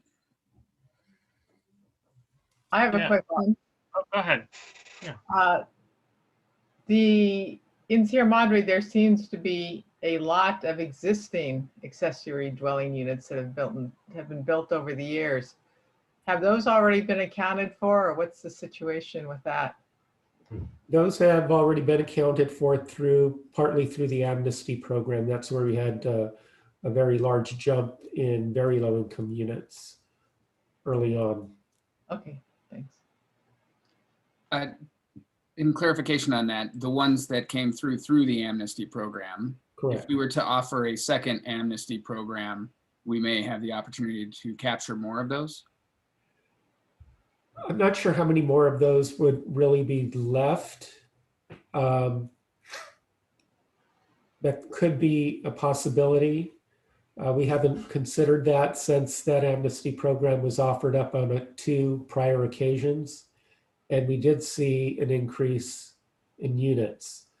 Looking at just general code enforcement, building conversions, we usually catch most of those that have occurred or are occurring, during the process of construction. We'll typically catch those.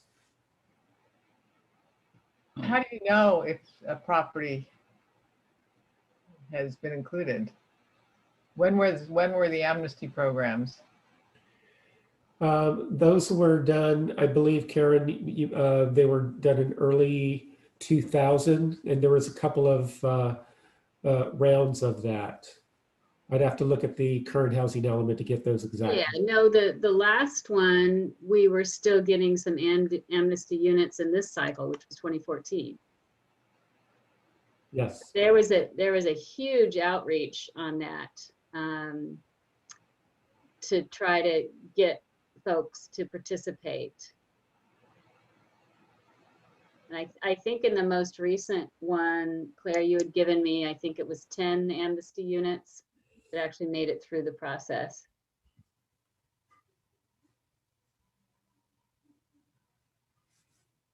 All right, Commissioner Hunt? Yeah, just following up on that, is there a reason why we can't just permanently install the amnesty program and then we can always just capture units whenever we find them? Or somebody, you know, when a property changes hands, if somebody comes on and has a unit that was there before and wants to legalize it, I mean, I don't understand the reason for having a sunset on that program.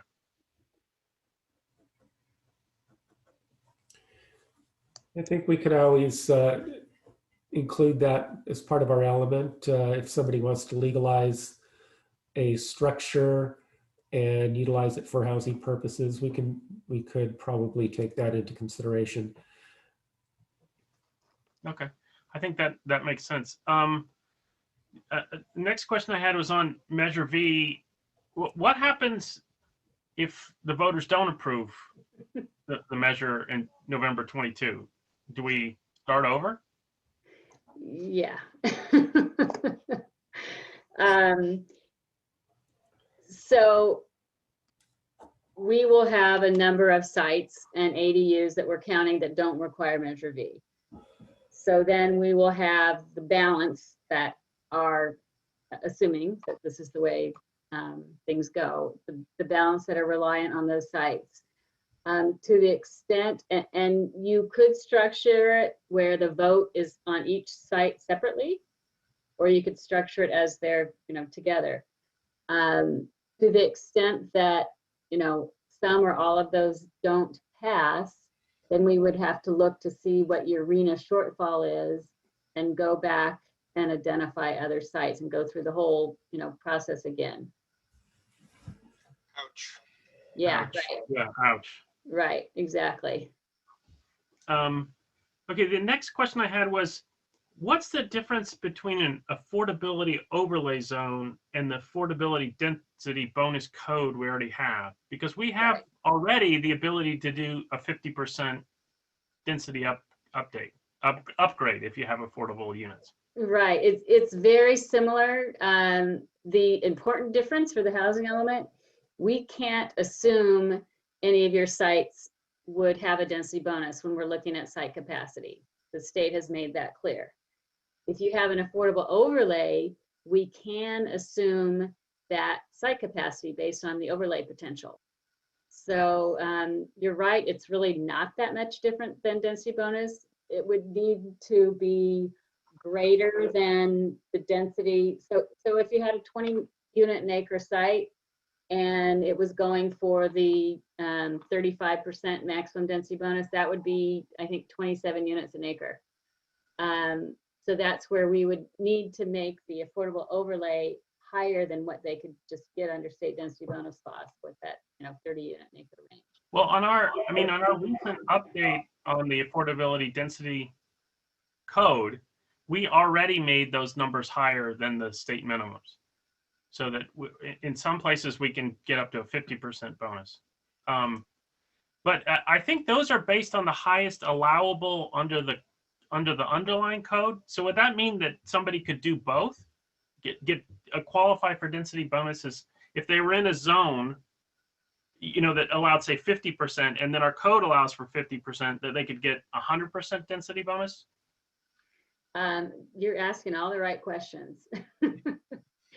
That is what the state has indicated, that if you do an affordable overlay, and that then qualifies them for a state density bonus, they would be eligible for that in addition to the overlay density. I see. So if we had if we had a default density of 20 units to the acre, and then we had the overlay zone, and then we had the code, we could potentially get to 40 units to the acre. I'd have to look and see at the numbers, but it sounds like it, yeah. Yeah, okay. Okay, thank you. I think one of the things that the public may have questions about is what happens to our, was the last cycle the 5th cycle? And this is Yeah. our 6th? Yeah, what happens to the locations that we identified in the 5th cycle? Do they count at all towards this 6th cycle? So to be able to reuse a site from the 5th cycle and the 6th cycle, which there's really just the one Mariposa, the 2 parcels on Mariposa that we're suggesting to reuse. You have to permit housing by right if they include 20% low-income units. That this is a new requirement. But your numbers were so much lower last time. We were able to meet them through ADUs, and then basically the one site on Mariposa. So another question I had was, you'd mentioned that there was a bill that that was up for vote and didn't end up getting voted on, but it was the one that would allow the congregational usage to count towards the numbers. Does that mean that unless we do a special overlay today, that those numbers won't count towards our arena numbers? Yeah, we would need to have, and if that bill goes forward, it was $8.99 last year. You know, we won't know that in time for the housing element because the bills aren't all finalized and everything until September. So to be able to count housing potential on church properties, we would need to have an overlay. It's what Pasadena is doing right now. It's what Yorba Linda is doing right now, because it is, you know, it kind of makes a lot of sense. I couldn't agree more. If I'm looking into my crystal ball and I have these great big properties that people due to COVID haven't been able to attend, habits may change over time. It sure seems like a great way for them to leverage some of that space they have. And so it seems, have we looked at the total potential numbers of all of the potential congregational land in the city? Or are we only looking at those 3 because they expressed interest? No, we looked at all of them, and then we kind of learned in talking to those 3 that there were some more constraints than we realized, you know, than just looking at the map and what the parking is.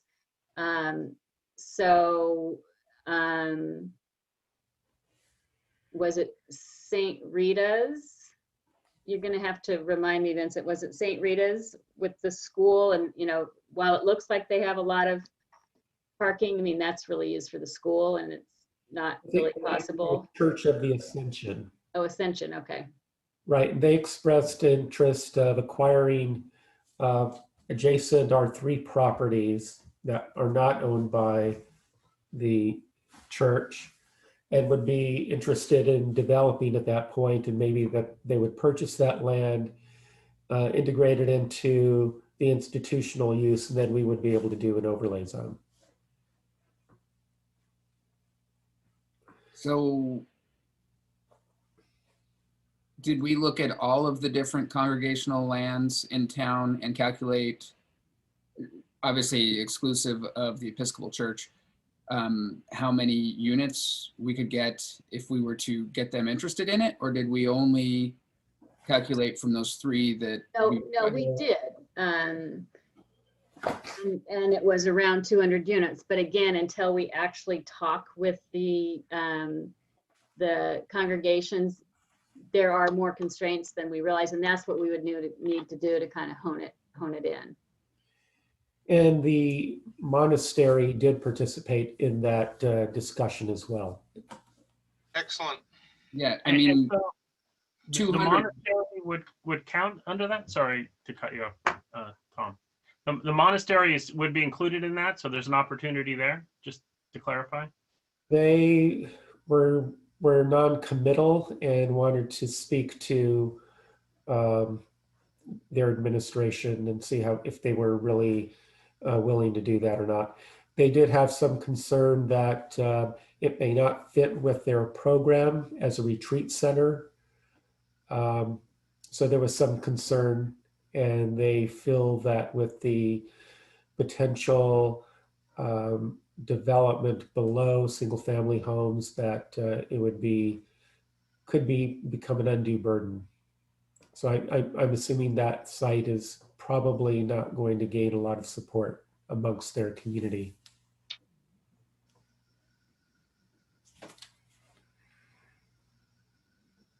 Yeah, I mean, as times continue to change, it seems like being forward-looking and establishing these as zones for this has very little downside to the city and really more upside in counting. I mean, if we're talking 200 plus of the units we need, that seems like something worth pursuing to me. And it fits with their mission statement. And we already have churches in town that are putting up cell towers in order to pay their, whatever their bills are. So yeah, it could be a win-win. Yeah, and also the church, you know, the church being right next to senior housing can provide services to the seniors. I mean, I think it's just a great synergy of use that could really be helpful. I agree. And especially hearing these great stories of the nonprofits that are getting in there and working with the Episcopal Church in Placentia, I think it was, or Yorba Linda, I forget which. Yeah, Placentia and Buena Park. Placentia and Buena Park, thank you. Yeah. I mean, that's, everybody wins in that scenario. So I really hope that that's one of the things that we pursue strongly here is establishing these overlay areas. There's just I don't see the downside in it. Those were my questions. Did anybody else have any other questions? Jerry Dennison, could I ask a question? Yes, sir. So Ms. Warner, I know Commissioner Hutt earlier had talked about having an overlay zone and how that interacts with the density bonus. I just want to confirm something. I know we can write an overlay zone into the code or amend our density bonus ordinance in such a way where you couldn't use both, it'd be one or the other. But are you saying that HCD won't recognize the number of units that could potentially be generated by an affordable overlay zone if we make them mutually exclusive? Is that what you're saying? And Alex, I can give you, because they have actually written about affordable overlay zones and their new sites memorandum, and they specifically state that if there's an affordable overlay zone and a density bonus is requested on top of that, it's not within the overlay, it's in addition to, because they've clearly come across this in the past.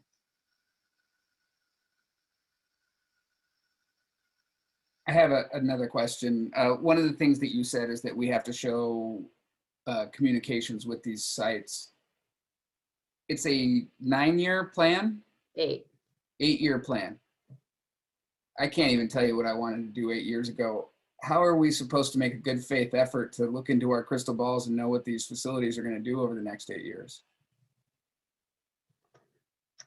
I'm not sure what you mean by communications with the sites, but for any non-vacant site, the bar is higher, and we need to show, put together the case on why the site is suitable. So is the existing use, under maintained? One of the things we look at is the value of the improvement versus the value of the land. If the land's worth more than the improvement, then that's, so a lot of the properties on Montecito, the improvements aren't worth, hardly anything. So that's another one of the justifications we use. Okay, so maybe I had misunderstood you. I thought you actually had to talk to the landowners and get them. No, we have, notified all the property owners of the sites just as a courtesy. and invited them to let us know if, you have any interest, and the city has heard from, 2 of the property owners. If we had a site that was really iffy, and we had a property owner telling us that they were interested in developing, that would again be more justification, to the state as to why that's realistic. So then if we were to put together a case for these congregational overlays that really cites the tough times coming in the next 3 to 5 years of this 8-year plan, that is something that while some of these sites may not have interest today, they might have interest in this model coming up. Sure. It's kind of the same thing that's happening. Some of my clients are looking at office space in the time of COVID. And, while we can't say, every older office building is going to convert, we're looking at, a certain percentage of the older buildings that we think realistically could go to residential. Yeah, the challenge being Measure V covers the vast majority of our houses or our buildings that qualify for that. So finding But it location. doesn't necessarily cover the church properties. There's a lot of church properties outside, and as to your point, I don't see any downside of putting an overlay on that allows that, because even if they don't want to now, maybe they change their mind in 3 years, and if it helps us qualify for RENA, and maybe it actually produces some housing. I mean, what a wild thought, right? So I don't see a downside on that. And I think the other thing is at some point, I don't know what the state wants us to do about vacant lots, because we just don't have very many. I mean, what happens if we just say zone all R3 properties 20 units the acre? I mean, there's nothing more we can do, right? I mean, and that was one of our initial alternatives that we, brought before council. The problem with that is most of the existing uses on those R3 properties, we can't show that they're likely to recycle. They're in good shape, they're economically viable. So that's why we didn't recommend that. but if we did the affordable overlay on top of that, then we could potentially, at least for RENA, count that, right? I mean, because my big concern, I really think the idea of putting the R3, I'm not sorry, the Measure V areas in is a bad idea, because we're going to go all the way down this road, and then if people don't vote for it, we're going to have to start over. And the other part about it is the election we had on the Kensington worked because people saw what the project was. And so what we'd be doing is saying, oh, we're not going to show you a project to vote on. We're just going to show you these numbers and stuff. And I just think that there's a high likelihood that people in town aren't going to buy off on that. And then we're going to spend all this money and go down this road, and then we're going to have to start over. And the other thing is, if we do approve sites in Measure V, it's going to be a big incentive for those sites to go very much residential, and it's going to start hollowing out where we want our commercial uses. And I'm all good with mixed use, but if it's predominantly residential there, it's going to sort of eat into the core. And I would much rather zone all of R3 20 units the acre with an affordability overlay than go into Measure V. I think that shows quite a bit of commitment, and then it could just be done. It seems a lot simpler to me. Could the congregational overlay, you don't necessarily have to get the church's approval. You can just do it on the site potential. You're right. You're right. Could calculate what that would give us and maybe that for the Measure B. I think we need to be more conservative than we were initially. But I think there is potential there, definitely. And the thing with Measure V, so when we did this in Yorba Linda, 2 housing element cycles again, the same attorney that wrote Measure V wrote their Measure B, and they had to rezone 13 sites at densities ranging from 10, 20, and 30 units an acre. On the larger sites, they had their urban designer prepare mock-ups of, what would 30 units an acre potentially look like on this site, which I think really helped. And most all of their sites have been built now with some really nice looking projects. Yeah, we were actually surprised that, the majority passed that. Yeah.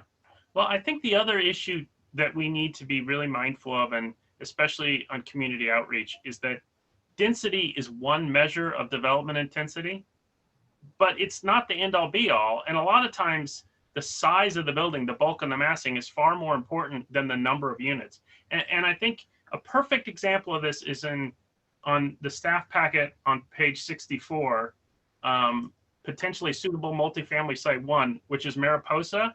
And this is the land that's right behind the library. If you look at 439 West Mariposa, which is the apartment building right next to the vacant lot, that's 27.4 units to the acre. And it's just an apartment building. And it's been there since the 50s. It totally blends in. It doesn't cause anybody any heartache. But then if you look 3 lots down to the east, to the right, that's the newer project. That one is 13 units to the acre. And it's massive, right? And that's because those are giant, MIC condos that sell for probably more than $1 million a piece. That's not helping affordable housing at all. But I think that has a much bigger impact on the look and feel and character of our village than that one that's 27.4 units to the acre. And so I think we can accommodate a lot more density. And if we accommodate the density without changing our floor area rules, it's not going to balloon up the size of development. It's just going to make smaller units, which is more affordable.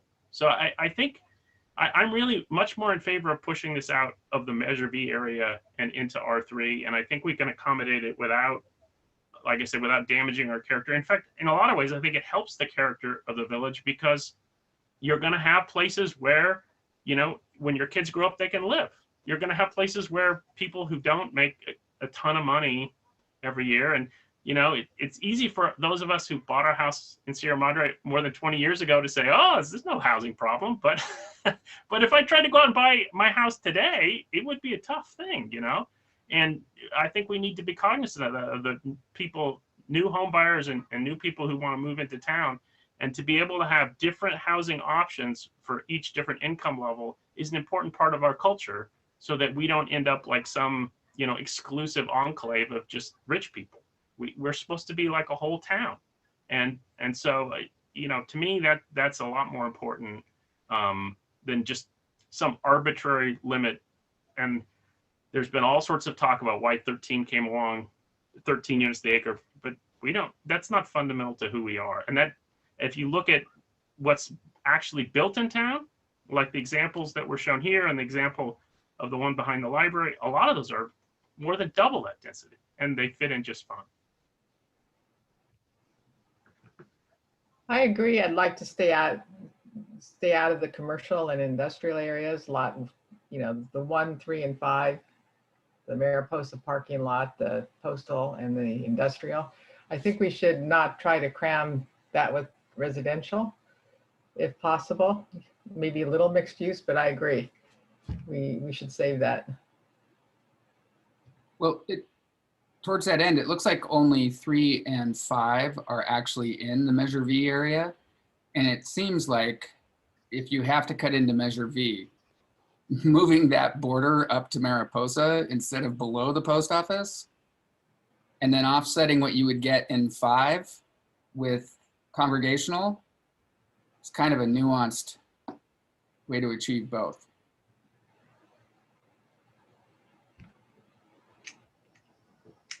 Along that line, one thing we haven't discussed is with the ADU process, why isn't any residential unit that has enough room for an ADU potentially qualifying? And couldn't we approach anybody in those areas to say, hey, you've got 500 square feet in the corner of your backyard, would you mind signing some some documentation to say that at some point you might be willing to build there, whether you do or not.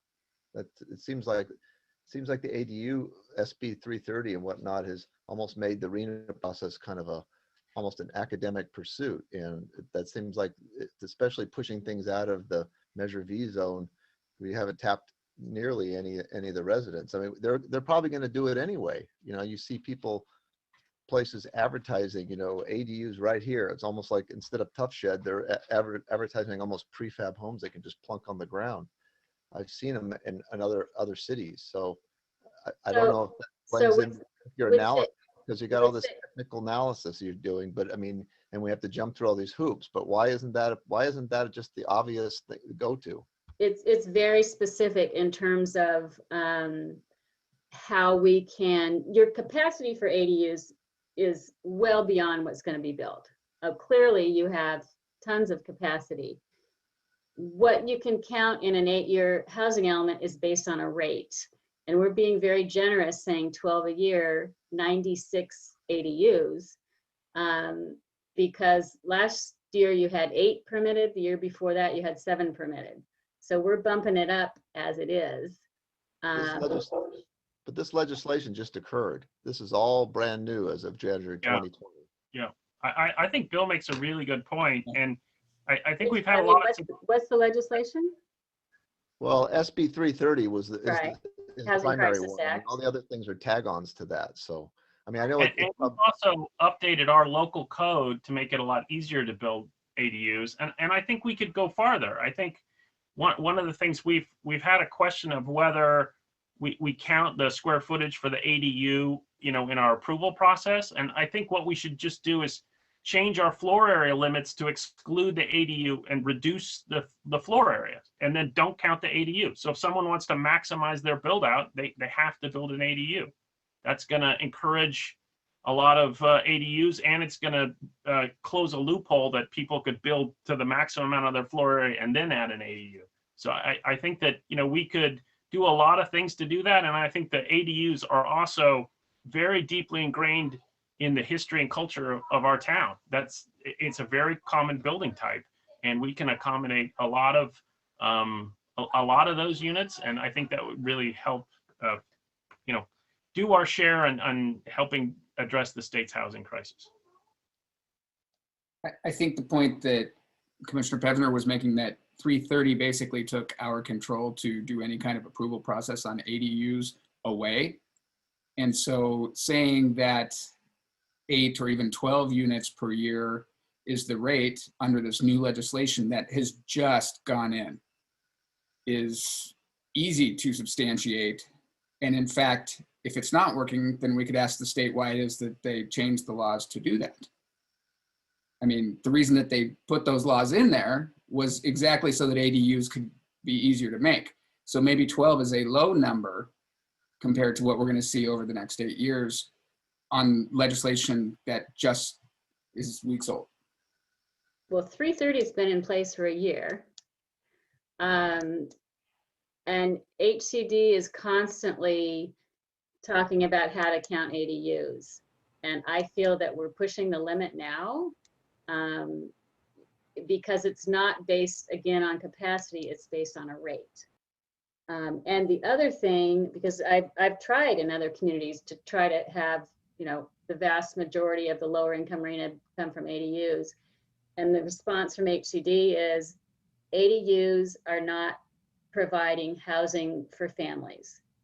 And you have to provide a variety of housing types for your lower income population. They're providing housing for 1- and 2-person households. You need to have multifamily zoning to provide housing for families. So they're part of the equation, but they can't be, you know, a huge segment of it. It seems almost disingenuous, because the state legislators are pushing one thing, and it's almost like one element, one agency doesn't know what the other is asking for. You know, the legislature. They are. I mean, the state has said you can count 5 times the ADUs that you counted in your prior housing element, no questions asked. Or you can use the rate since 2017 and apply that forward, no questions asked. if you're going to go beyond either of those two scenarios, you need to show what other incentives you're providing, et cetera. So they are being very generous. It still seems like one hand doesn't know what the other's doing. They're being very aggressive about trying to develop ADUs and meet what they consider a housing crisis, and then they're providing a formula that restricts communities from doing just that, or at least counting it towards their RENA numbers. So it's almost like they're trying to create more low-income housing opportunities in exclusion of ADUs. And who's to say what a family is? I mean, do they have a definition, you know? And the ADU size is now up to 1,200 square feet. Is that 12 or 1,400? I forget. 12. Yeah. I mean, that's, you can have a 2-bedroom, you can have a family living at 1,200. I mean, that's as big as a lot of apartments, right? Especially if you're doing affordable apartments. So I don't know. I think there's sort of the big city approach that, and I understand there's sort of a one size fits all, and I think it makes sense to build high density housing near, rail stations. But we don't have any of those, and we need to do what works here, and ADUs are a big component. And I think we need to do, it would be great if we could, if HCD only allows us to credit 12 a year, that we could produce more than that, and show them that because we're gonna have it in the next cycle too, that we can do a lot better. And I think we could do that by changing our floor area rules to encourage that. I think another thing we could do is change the way we charge our impact fees. And this isn't so much ADUs, but it is on the size of units, is if we charge our impact fees per square foot rather than per unit. And I know there was state law to require that didn't make it. But we don't have to wait for the state either. We could do that. There's a lot of things we could do, I think, that would help us move the process along, whether we get RENA credit or not, but would actually make, the provision of different income, housing for different income levels happen in the city. Is it possible to send out an inquiry with like the water bill saying, do you expect to build an ADU in the next 8 years? If so, it'll be a studio, 1-bedroom, 2-bedroom, and just use that as evidence of what we expect? What if we don't get the response we need? We could buy Vincent a drone and it could go back and forth over all the streets and find where they really are. Well, and the type of things you're talking about in terms of excluding them from the floor area coverage, and then changing the impact fee on square foot. So those are things that would incentivize ADUs, and that gives us more justification to increase the numbers. Good, let's do that.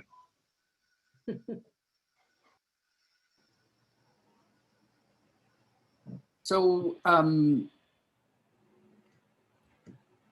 not sure if there are other questions, but I guess how do we, are you the one who will be incorporating kind of this feedback and helping to shuttle it up to the council, or how do we need to go appear before the council and share this? I guess I'm unclear as to what we are doing here tonight. Vincent, can you help with that? Yes, what we're going to do is to take all the collective input that received both from the community as well as the Planning Commission, and give a presentation to the City Council. So that would be our next step in terms of getting consensus on the priority sites.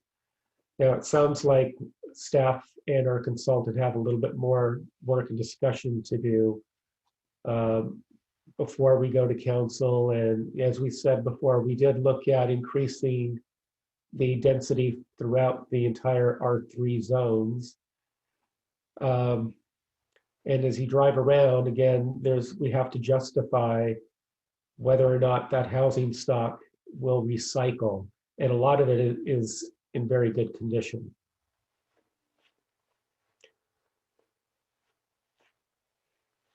but that would be the next step. See if council concurred with this, with the idea of eliminating any Measure B sites from our inventory moving forward. Okay, and increasing the congregational district to offset that. Right. Yeah. Okay. Did any of the commissioners have any other questions, comments? I didn't really get an answer on my question about polling the community about whether they intend to build an ADU in the next 8 years. Is that something that Certainly that's something we could do. You know, we do have a lot of interest. You know, what we found is we will receive a number of applications, but people are not building them. Huh. Do you have any idea why? That's the same thing with additions as well in town. People will get a number of, you know, go through the entire entitlement process or plan check process, but don't pull the permit, largely because of the cost. Okay. But it's, Vincent, it's the potential, it's not the actual permit pulling, correct? Right. So, I mean, taking a survey, I mean, it may end up like Tom says, we might get, why don't we see if we can get the city council to offer people a 10% discount on their next water bill if they fill out the form. Something, you know, give them some motivation. I don't want to, never mind. We'll see what we can do, and I'll discuss it with our consulting team. Thank you. Ms. Werner, thank you very much for your presentation. And Did we want to open this up for public comment? You bet we do. Didn't know if discussions were public comment or not, so my mistake. At this time, any person may address the Planning Commission concerning this particular item on the agenda. The commission welcomes your attendance and participation. When addressing the commission, please begin by providing your name and address for the record. Please keep comments to no more than 5 minutes to assure an orderly and timely meeting. Copies of the agenda, including this particular item, are available for your convenience online. We will now wait and see if there is any public comment. We do have a caller for public comment on this item. Great, thanks. Please put them through. Good evening, caller. Please state your name and city of residence for the record. You may proceed with your comment. Thank you. Good evening, Planning Commission. This is Deb Sheridan, Valley Vista Drive. And first of all, I would like to say I agree 100% with Commissioner Hutt. Looks like the Measure V properties are off the table. I think over the years I have knocked on every single door in Sierra Madre, and I will just about guarantee that nobody would vote for to put housing units in the Measure V area. But also I have something else that you might consider. I don't know if this will work, but the City of Industry in the past, at least, has paid for SRO housing to comply with their affordability RENA numbers. And I'm just wondering why we can't do that. I did send an email to Gabe England, and he said, oh, yes, I do know about that, but I never really got an answer. So it seems to me that would just be a wonderful way to go ahead. But my next comment is that we are starting from a faulty base, that California is not gaining population as was originally projected. Tesla is or has moved to Texas, and I'm reading that other large companies may follow, taking the jobs with them. I was listening to NPR, and there was, I forget the name of, there were two men who were saying this whole thing is nuts. and they were experts, but I should have written it down where I could remember where I wrote it. And as far as public outreach goes, there is a plan for 2 workshops. And I must say, just like with the monastery property, we are in the middle of a pandemic. 400,000 people have died. And a lot of us are just trying to stay alive. We can't even get vaccinated. The latest thing is that people my age, really old people, may not be vaccinated till after June, and Sierra Madre is full of old people. So why do we have to go ahead with this? As far as the workshop on December 13th went, yeah, look at those numbers. That was appalling. There were only 25 people, and actually I think half of them were my age. We were old. But you've got to do a better job of publicizing it if you really want people to tell you what they think. And I have another question too. How would you go about actually building on someone's private property? You can't really force them to take their house and build something in the back or make it into an apartment building. I have to laugh and sigh because it's my friend's property that comes up every single year. And I have one more comment, well, maybe 2. And as far as our huge increase in the RENA numbers, it looks like we really should band with our neighbors to fight it. I don't know if that's possible. And I was writing as you were talking, so I have interestingly, I know the same lawyer helped us write Measure V that did write in for Yorba Linda. I'm surprised that they agreed with whatever their measure was called. I forget. So anyway, and I have other comments, but I am going to send you all an email because I'm limited to 3 minutes. And thank you once again for listening to me. And thank you for extending the time to call in. Now I'm going to listen. Thanks. Thank you. Are there any other comments or commenters waiting to comment? You do not have any more callers for public comment. All right. All right. Any other last comments from the commission on this topic? I want to just a couple things that questions that Deb raised. One is that with regard to SROs, that was something that was we were supposed to do in the 5th cycle, our current one, and we just passed the commercial code update that includes that. So that's something that we did incorporate, at least as far as the zoning. As far as subsidizing them is a different issue. And as far as the goal of banding together and fighting the RENA numbers and the state population going down, I don't think HCD is going to hear one bit of that. So I hear you, but I think our numbers are pretty set. So. And if there were cities that were successful in an appeal that offset in housing units that they would receive a decrease would be spread across to the other jurisdictions and likelihood of numbers going up, possibly here.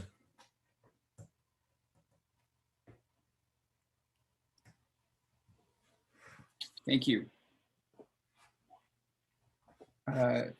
Thank you, Ms. Warner. Thank you, Mr. Zacuto, and Planner Lynn for the presentation.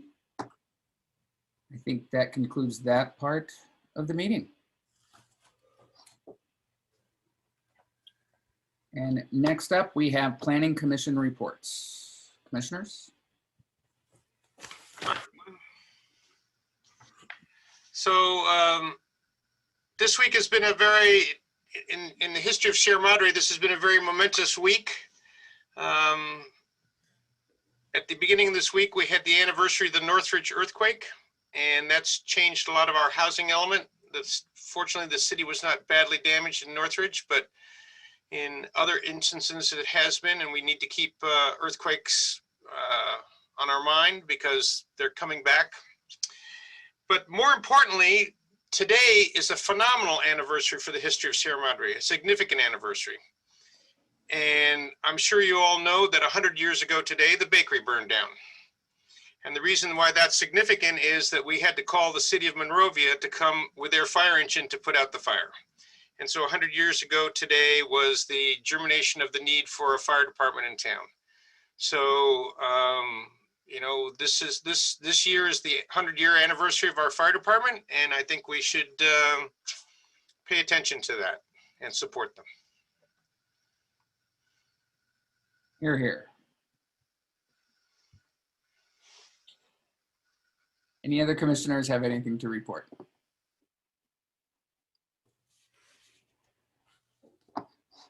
Nope. Okay. Next up, we have Planning and Community Preservation staff reports. So coming up on our next Planning Commission meeting, we will continue our discussion, hopefully forwarding recommendation to the City Council regarding our unreinforced masonry ordinance. So that's scheduled for February 4th. And on February 18th, we have possibly a new cell tower proposal that would go next to our public service building, the fire department, which would require a conditional use permit. It'll be reviewed both by the Planning Commission and City Council. And also on the same day, we are proposing to have a legislative housing update that our city attorney will be delivering on the new legislation that was recently passed and is now in effect. And also beginning a public hearing for an affordable housing ordinance amendment once again. And I was also asked to provide a quick update regarding the retreat center, the proposed Meadows development at Madre de la Rosa. So currently there is a draft specific plan that has been being peer reviewed both by staff as well as our peer review consultant to look at that document. A number of the technical studies for the EIR have been prepared and are in development, and a draft environmental impact report at this time is not available. I'm still waiting to see that document. I have not seen that. So we're still moving forward. Been some delays with getting these documents completed and internally reviewed and reviewed by a peer consultant. Great. That concludes my update. Thank you. One of the other things that I think that we should probably give direction to staff on is I think that everybody has a couple of projects that they would like to see us work on. Cleanup of some of the commercial code that was recently passed. Anything that's outstanding, we should probably put forth to staff to kind of aggregate, and then we can put that forth to the City Council so that we can get policy direction where needed and really start moving forward on some of those projects. So maybe for the next meeting, be thinking about what projects you think are out there that the Planning Commission should work on, so that we can have staff get us either a joint session with the City Council for direction, or the direction to just start working on stuff. And staff Anything, does have a list of items that we do want to include as general format cleanup, and we typically do that every year. So I do have a bit of a long list to include. all right. Anything else? Then I will adjourn to our next regular meeting on February 4th. Thank you, everybody. Thank you. Good evening.